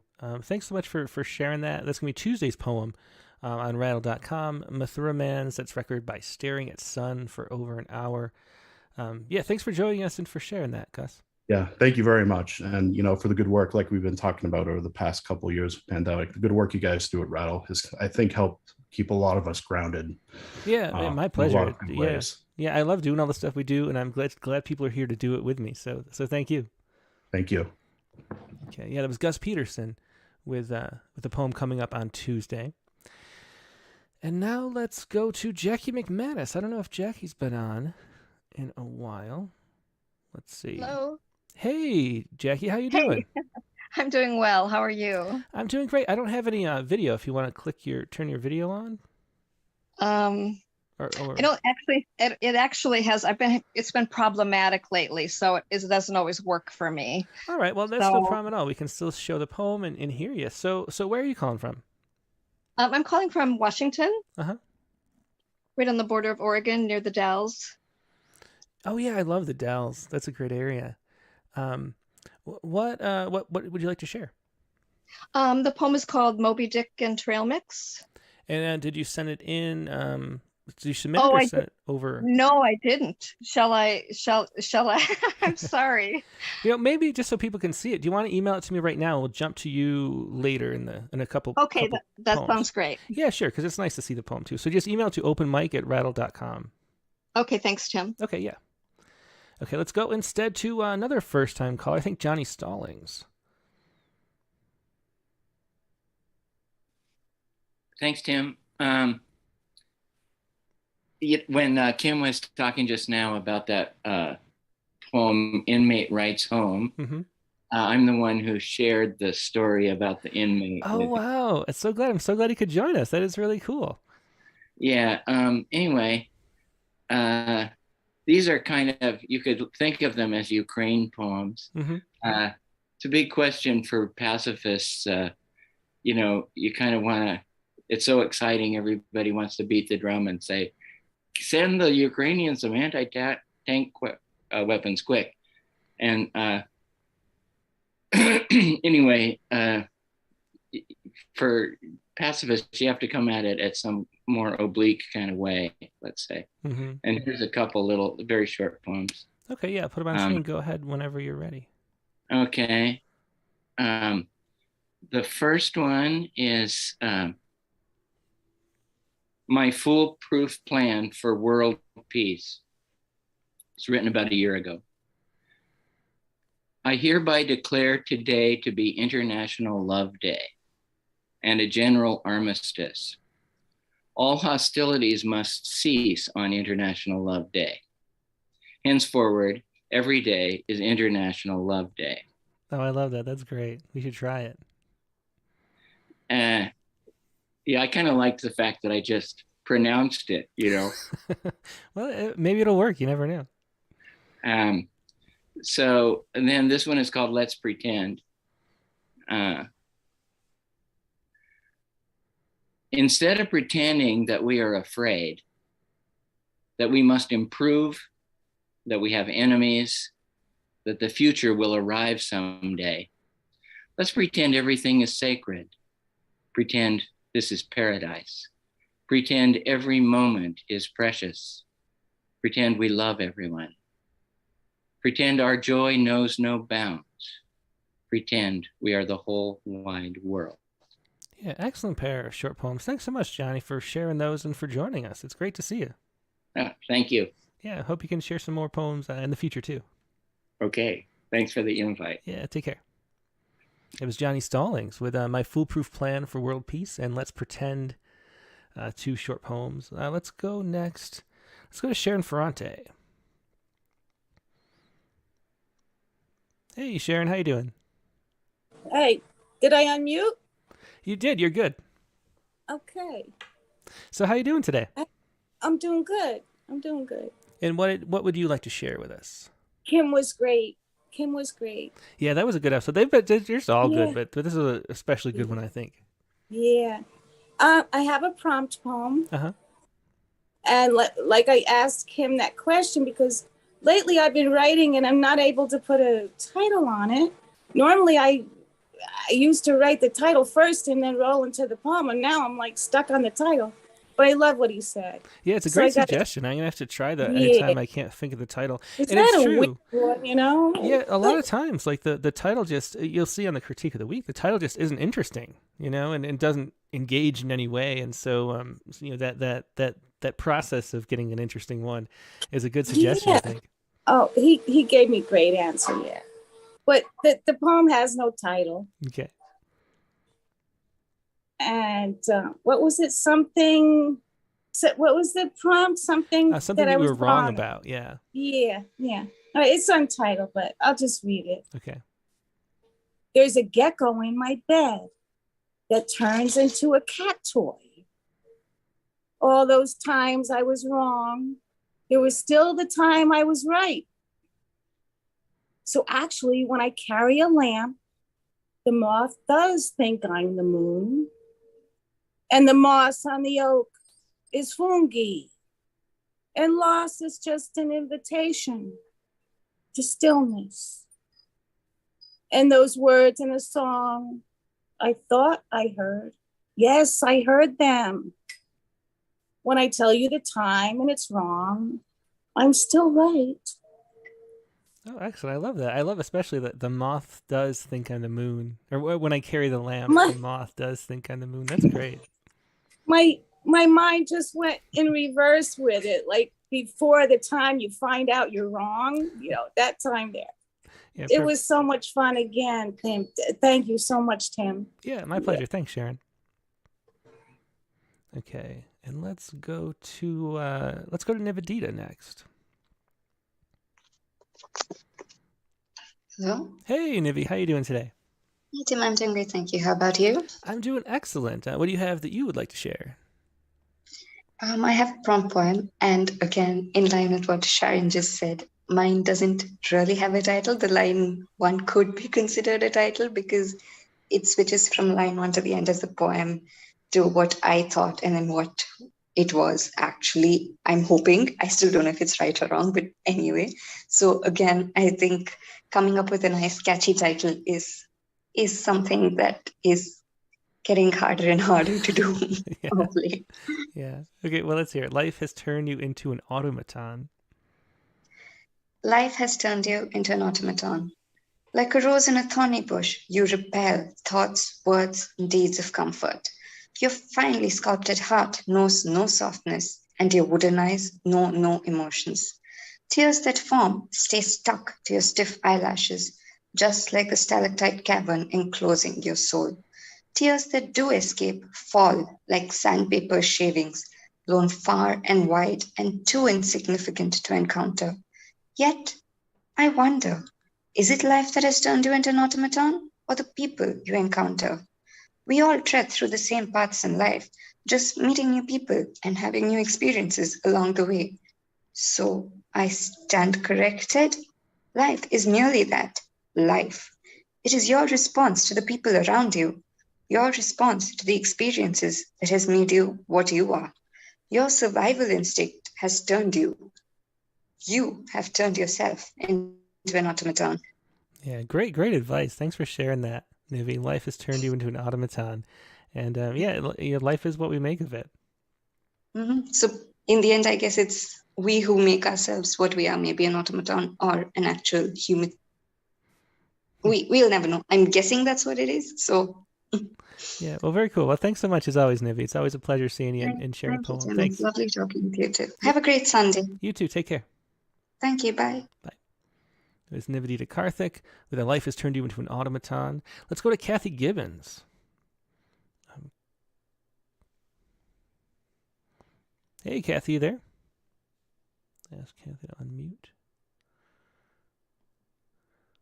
I think you got to unmute. There you go. There I am. Okay.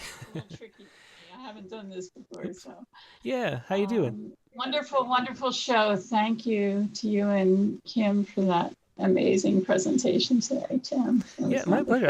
I love doing this. This is my favorite thing that we do, and it just kind of grows and gets better, over the years. It's really fun. So I'm glad. I think you've watched off and on from the very start. So it's cool to see you. I think this is the first time I've actually seen you, though. I know. I didn't. I thought I had a camera in my monitor for a long time, and I didn't. so that was apparently the problem. But we're working on my technical abilities. Very good. Well, it looks great. So what do you have that you'd like to share?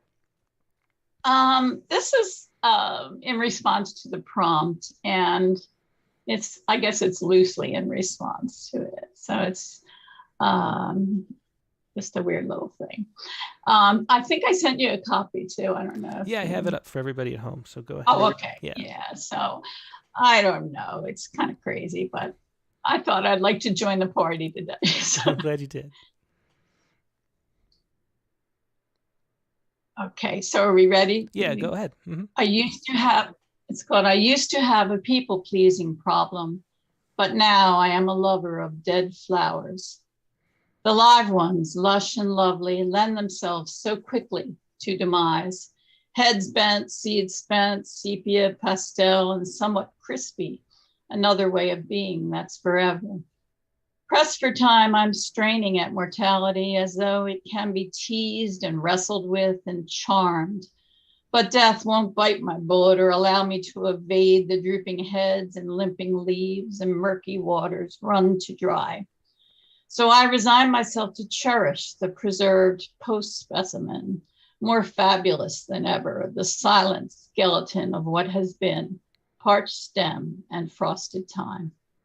Oh, that was great. I love the strangeness of it. That was a really good poem. Thanks very much for sharing that. Oh, thanks for having me on. Thank you, everybody, for your wonderful work. Yeah, thanks, Kathy. Okay, let's go to Richard Westheimer. Hey, Dick, how you doing today? Good morning, Tim. Sounds like you had a great but exhausting trip. Yeah, with two kids, they're 7 and 11, so it's mostly just about spending time with your family, which is just great. And then you get back to work, and I don't want to work, but there's so much work to do because I haven't been doing it for 5 days. Oh my goodness. What a pile up. Do we have time for two or just one today? I think we could do two. We have, let's see, there's plenty of time because me and Megan didn't have poems, and I'm not in any rush. So yeah, feel free to do two. Okay, I'll start with my prompt poem. It's shorter. Um, it's called I Was Wrong About What Made the Cool Kids Cool. Okay, okay, here we go. Go ahead. And one of those surprising poems that you give a prompt and all of a sudden the time machine starts working. So here we go. I was wrong about what made the cool kids cool. Recess sucked. Picked last sucked. Knocked down, left out, looking in. My back to the fence sucked. The cool kids only played tag if I was it. When it came to baseball, I plotted parabolas, the arc of balls I couldn't catch, where x equals minus y squared, where x equals where I should have been when the ball came down, where all the guys would gather round and I'd grin so big it hurt. But I never found my way to X except on graph paper after school, which is not cool. Klutzes aren't cool. Losers aren't cool. Only winners. So that day when Mr. Wallenhopt, who the cool kids called Fat Jolly Wally, timed us in the 50 and I clocked a 6 flat, made the grade school track team, then won the meet, no one clapped me on the back. Only the laws of physics and maths and alphabetic male bonding order remained, and I was left to solve for Y in more than 2 dimensions. Very interesting turn, that poem. Yeah, thanks for sharing that, Dick. And definitely reminds me of some of my high school experience too. Yeah, thanks for sharing that. And then the other one you wanted to share was a I don't mean to make fun of Ted Cruz, I don't mean to excuse Ted Cruz. Okay, yeah, and so this was this was one of the articles that somebody wrote about that I hadn't heard about at all. So Ted Cruz, explain what it's about. Yeah, so it was just a little snippet of Ted Cruz for some reason being in Montana and being an entitled prick at the airport counter and then saying to the person who said he couldn't get on his plane because he was late, "Do you know who I am?" Yeah, I just, it seems like that. I saw the video, and which was in the link that you included. And it was one of those things where I thought that would be like big news because it just shows, politicians for what they are. And, and you'd think that would be more of just I don't know, like fodder for political, pointing out how crappy he is, but it wasn't really used. I think it's probably, he probably scores points with certain people who think that alpha-ness is yeah, that's a good point. I didn't see it that way, but yeah, that could be. Yeah, well, anyway, when I heard him say, "Do you know who I am?" I was thinking, this goes back to one of Kim's poems. Like, that's really a good question that you might end up asking someone. So I don't mean to excuse Ted Cruz. But the last time I said, "Do you know who I am?" I was so high, I really didn't know. I asked my buddy Dwight, "You are Dickie, definitely Dickie." He spun around, a drunk, wild-eyed ballerina, and said, "But I am so fucked up, man. I just don't know." He spilled to the ground, sat lotus posed, cupped the word "do" in his upturned palms. "Do," he crooned, "do," like a mantra. "Do," such a far out word. He exhaled hard, and "do" puffed into dust. Next he held the word "you" between his thumb and forefinger. "You" shone like a blue gemstone. As he peered into it, I saw his eye bright as the snow moon and cried. I saw right through that jewel, like it was a Nicene icon, only the sacred image I saw was my beautiful friend, older, his Saturn-wide smile pinched. A vision of how he'd married Rose, how she'd unraveled, saw spirits, was an off-leash Doberman about the littlest things. a missing snippet of paper, a harsh word spoken years before, a star concealed behind clouds. She'd walk off in the night, find her way to an all-night cash and carry. Under the buzzing blue lights, she'd sob, beseech the weary shift worker. Do you know who I am? My buddy would come and get her at 3 a.m., coax her home to the couch where she'd sit picking at threads. She'd light all the candles in the house, knock some over as she stripped naked and came on to her man, all sweet skin and libido. My buddy looked back at me through the same lysergic acid-etched lens, saw a gauzy future, me living a perfect life with a perfect wife and our perfect kids. So a few years later, when his Rosie really did come undone, Dwight didn't tell me. He just fell for my life. He changed his phone number, pulled the blinds tight, and though I wrote, I never stopped by. Yeah. After his kids had grown and left home, he finally called. We met for coffee. He told me of the lunacy, said the crazy was half magic, that Rose was a shaman whose roots communed with oaks, that she convinced crocuses to bloom in autumn, brought tea in china cups to old women living under bridges, spoke truth with cats and dogs. Other times she'd run into the woods, her skimpy robe snagging on brambles. She'd be gone till morning or the next. She'd curse their kids and hitchhike to dive bars in Indiana, sleep on restroom floors, not call for weeks, finally come home and tear her hair into ragged wads and stuff it down the drains. He looked up from his still full mug, his hands cupping it as if it were still warm, said, "Now, Dickie, you know who I am." 50 years later, he's the only one who still calls me Dickie. So when Ted Cruz stood at the ticket window in Bozeman and demanded, "Do you know who I am?" I imagine he is ravaged like Rose, his life shattered, a mirror so fractured he can't see himself in it, forgets who he is desperate to know, asks anyone who may be able to help. Yeah, great poem. Thanks so much for sharing that, Dick. Really, where you go with that is so, you can see that the storytelling generating out of it. Good stuff as always. Well, it's the poem that generates the story, right? It is. Yeah. Thanks for sharing it with us. It's just always such a pleasure. Yeah, thanks. Bye. Let's go back to Jackie McManus. Hi. Hey, Jackie. How you doing? Oh, I have to follow Dick, huh? I guess so. That was excellent. So I have your poem here. What do you? Is there anything you want to say about it before you read it? No. Okay, this is Moby Dick and Trail Mix. Go ahead whenever you're ready. Excuse me. Moby Dick and Trail Mix. I found the book in my father's office, its spine black from the house fire 20 years ago. He had worked construction all his life, quit school at 14. Now, 60 years later, I find his annotations in the margins of Moby Dick.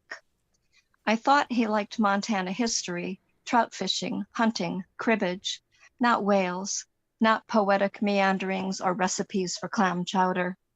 I sat in the grease-stained chair of his office and wondered, had I known him? That white whale lymphoma usurped his identity, and like Melville's editor, I longed to ask, did it have to be a whale? And had this been his Bible all these years? After he died, what was left was not how much he knew about this or that, not the faces of friends at his funeral, not even what he yearned for, but only the relief of the land where his hands and feet had tread, and the implausibility of this folded piece of paper found in the book, a recipe for trail mix. His handwriting slanted so far to the right, it became a part of the story. Oh, I love that ending. Great poem, Moby Dick and Trail Mix. Thanks for sharing that, Jackie. Oh, thank you so much. Yeah. I'm glad you could be on and share a poem. And you have a poem in the current issue of Rattle. And I don't know, do you have any books out? I do. I self-published my first book, The Earth Mover's Daughter, and then Finishing Line Press published my second book related to Loon, our first-year teacher in Tulaksak, Alaska. Oh, so. Very cool. Yeah. Well, excellent. Well, I'm so glad you could join and share that. Thanks, Jackie. Well, thank you. Yeah. Okay, let's go to, let's see, let's go to Guy Chambers. Hi, Tim. Hey, Guy, how you doing today? Hey, good. Yeah, like we were talking there, even with Kim earlier about those poems, like getting the right meaning. But to me, you write a poem, and I just, if somebody else reads it and takes it somewhere else, to me, that's great. Mm-hmm. That's why I like writing a lot of concrete poems. So, like I say, just like my book's called Flying Kites in the Moonlight, just take a poem, throw it up in the air, and wherever you get out of it, just let it be. That's what you want. So, excellent. Yeah, that's great. Yeah. Okay, I got two short ones here, kind of a prompt, kind of a general about the prompt here. The first one I call To a Silence. To a silence, grace ghosts talk without a voice, in a body, in emotion. A past touch, an empty comfort. Look into the mirror, full of faces, staring over and over again. Can't see oneself. Let it go. Didn't mean it to be. Turn away. In a body, in emotion. Forgive the silence. Find one's reflection in the mirror. You're only human. Thank you. Yeah, thanks, Guy. Then you had another one too? Yeah, the other one's called Old Billboard. Old billboard on the side of the road. Faded, shaded, speechless, but the story's told. Walk a little while with nothing. The forgiven footsteps linger behind.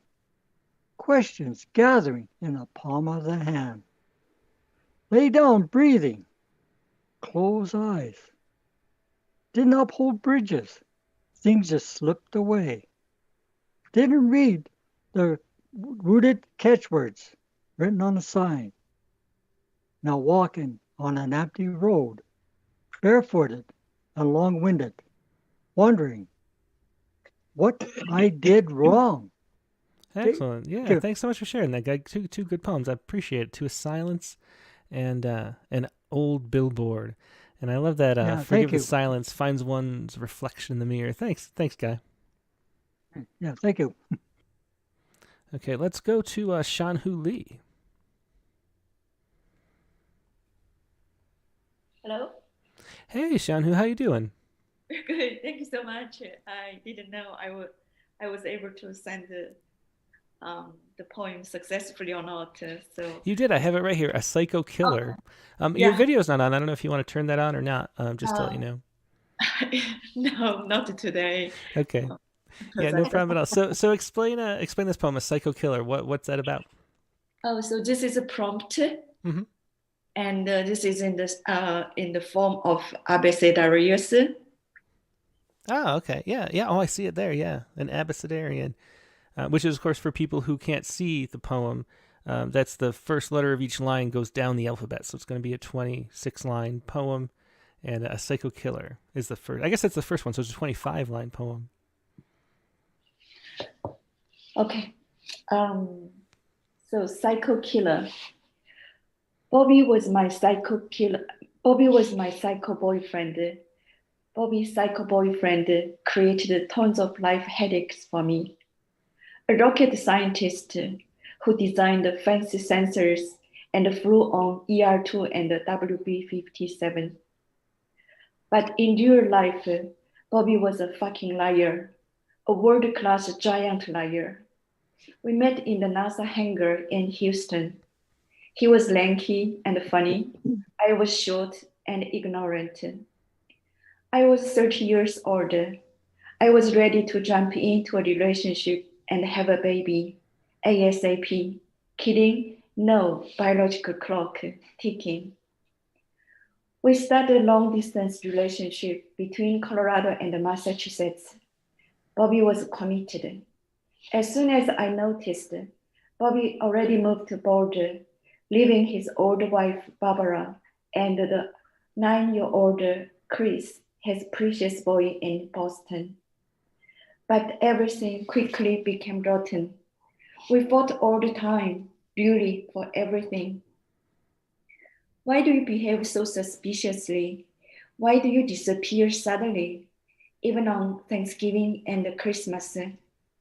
Bobby gave me this ugly little ring when I said Stephanie on the Valentine's Day. We planned an intimate wedding on the 3rd of April on his birthday. As I had expected, Bobby evaporated on April Fool's Day. Yesterday, 6 years later, I received a letter with a Boston zip code from Barbara, Bobby's ex, current, and the only wife. Oh, thanks so much for sharing that, Shanhu. Great storytelling through that abecedarian form.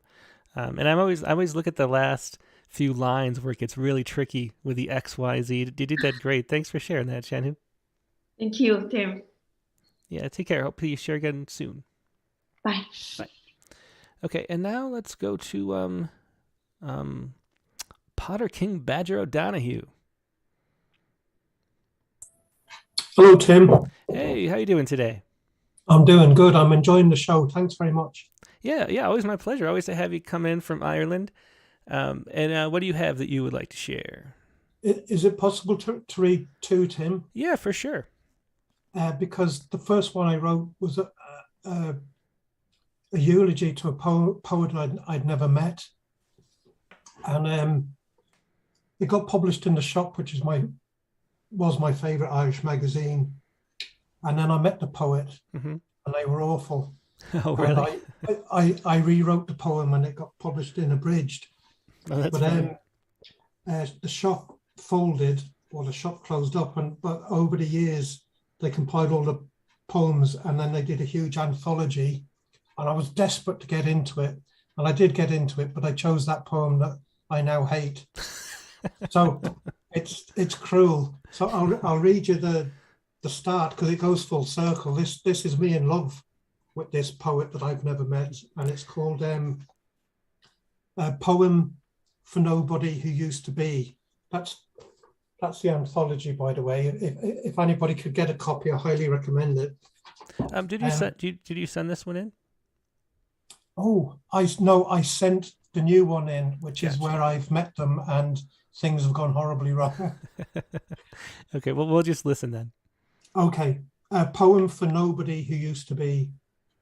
There have only been 3 people I've been curious to meet: Gershwin, Anna Karenina, and you. You might find that surprising.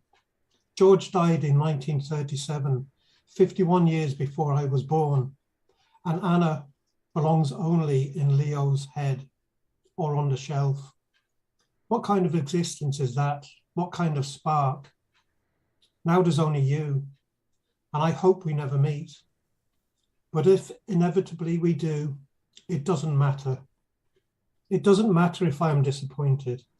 It doesn't matter if we have nothing to say. It doesn't matter if an awkward chasm of embarrassment opens up and swallows us if my hand were to brush yours. It doesn't mean a thing.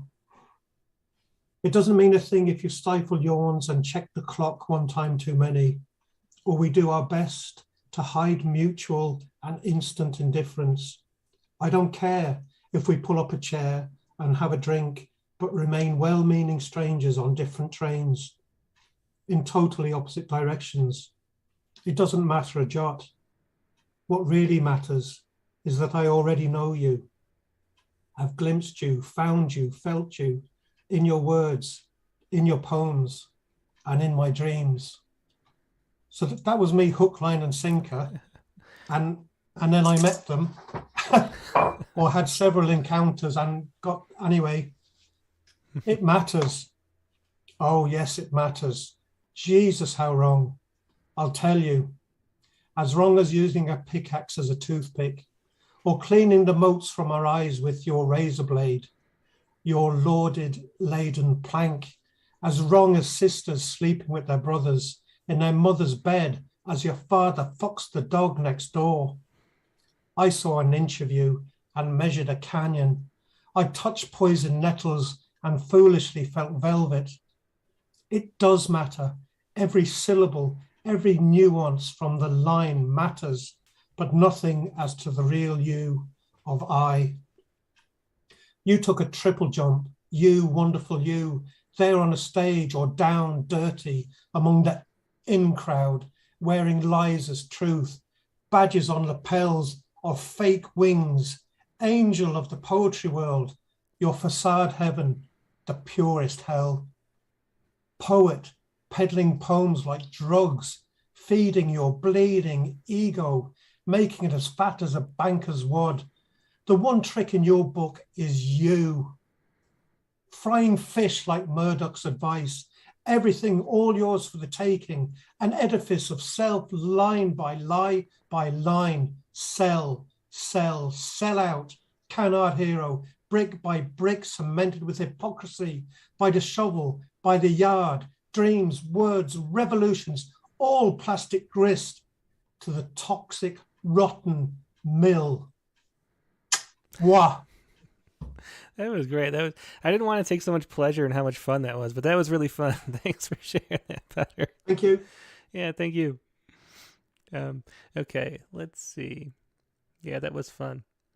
Let's go to Halima Abdulaziz.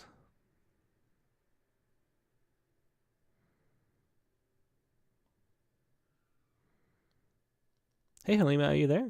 Can you unmute? Yeah, good evening. Hey, Halima, how you doing? And where are you calling from? Fine, I'm from Nigeria.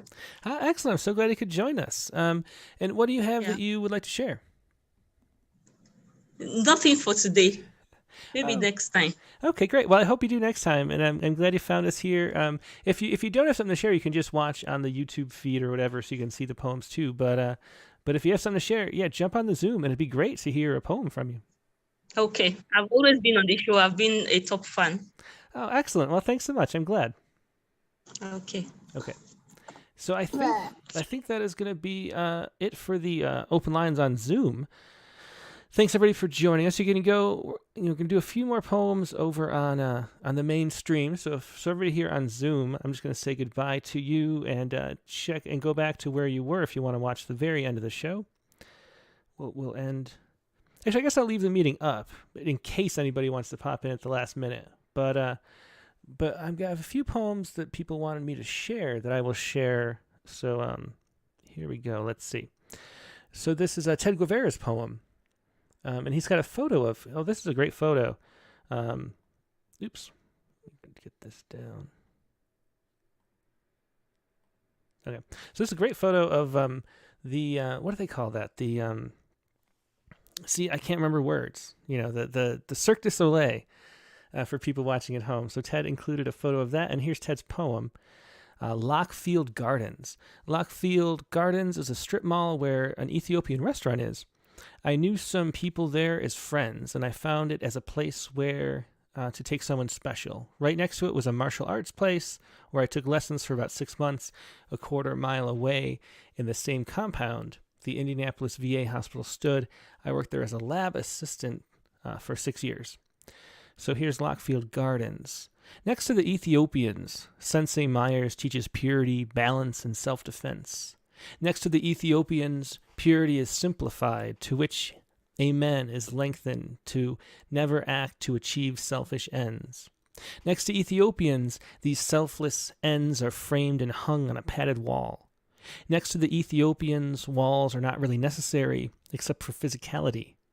Next to the Ethiopians, necessity and the physical self mesh like trees. Next to the Ethiopians, I see a lilac tree growing from a pot, and the gladness in me upon smelling it elsewhere makes the balance of furniture in this, my dojo. Next to the Ethiopians, she doesn't quite see this. Next to the Ethiopians, her arms are folded. She sits trembling, and I do the same. Next to the Ethiopians, I am looking at her in a different background. Next to the Ethiopians, she smells like the flour above the fine cooking, and I say, we're just here to eat. Next to the Ethiopians, the length of my make-believe I don't really see as lying. Great poem. Thanks so much for sharing that, Ted. It's always a pleasure to share your work. There was Lockfield Gardens by Ted Bernal Guevara. Let's see. We also have... So Peshu Pintineth Prasad wanted to share this poem, but it's too late in India right now. She's already in bed. But I'll read this poem for her. This is A Unique Holi, Festival of Colors. And sorry if I get any of the pronunciations wrong for this poem, but let's hear it. A Unique Holi. Rajasthan state of India, from district Udaipur, 50 kilometers away, a village, Manar, 400 years old, this holy tradition still intact today. Cannons and bombs with colors, with bullets and guns. People celebrated this year, holy festival. 15,000 people from 200 villages became eyewitness. 50 rounds fired from the cannons, 3,000 gun bullets with a deafening voice rumbling streets up to 5 kilometers away. Their sounds arrived.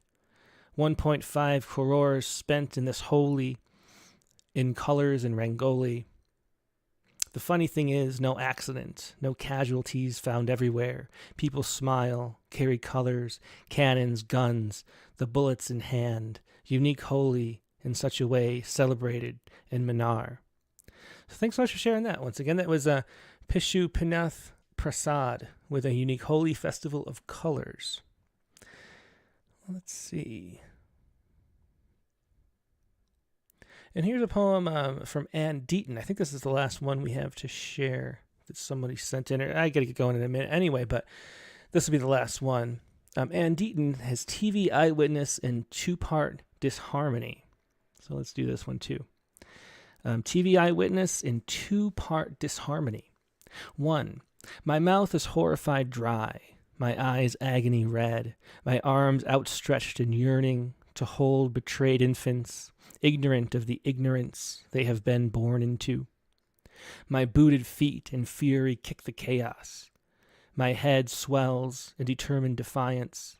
My brain scrambles for reasons, and yet, my legs grow weak because I am unsure. Unsure of my courage to enter the battle. Unsure that I know how to be Ukrainian.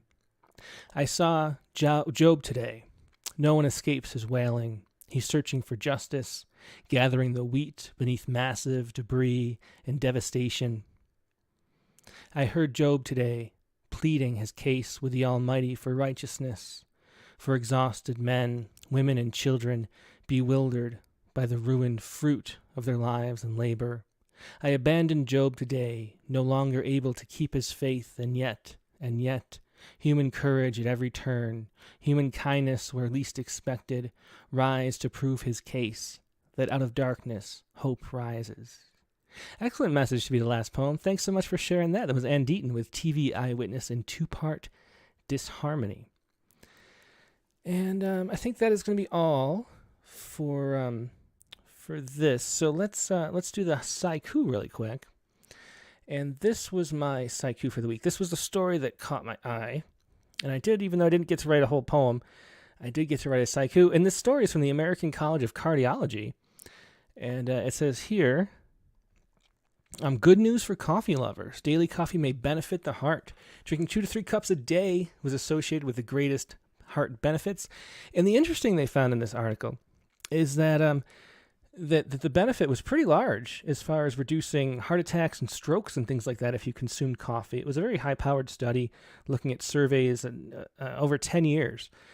And the interesting thing was that, the caffeine is what we thought was like the important chemical, but decaffeinated coffee had the same effect. And there's actually 100 different compounds that are biologically active in coffee, and we don't know which ones are beneficial, but apparently it's not the caffeine, it's something else in coffee that's helpful.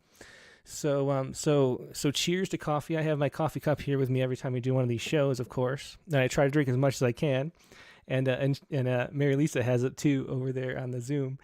And and so here is a Sciku really quick about this.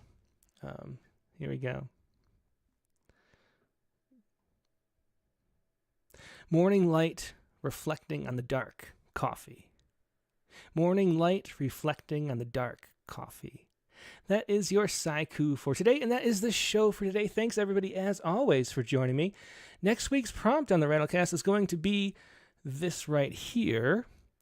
kind of appropriate, write a poem about food or drink. So you can write your own coffee poem if you want, or you can write about anything else, any kind of food or drink. Very simple prompt. Just write about some kind of food or drink. That should be interesting to see what everybody writes about. I always like the prompts that lead you somewhere. Those always make it much more easy for me. And so that is the prompt for this week. Write a poem about food or drink. Next week's guest on the Rattlecast is going to be Elizabeth Johnston Ambrose, the author of our chapbook that just came out with a spring issue, Imago Dei. Elizabeth Johnston Ambrose, she was also a finalist for the Rattle Poetry Prize this year. So an excellent poet that we only just started publishing. But she is from my hometown, Rochester, New York. So it'll be good to talk to her about that in her new chapbook, Imago Dei, which everybody loves, that all subscribers have right now. If you don't have a copy of this chapbook, you can, of course, subscribe, and it comes with your subscription. So go to rattle.com and subscribe if you would like.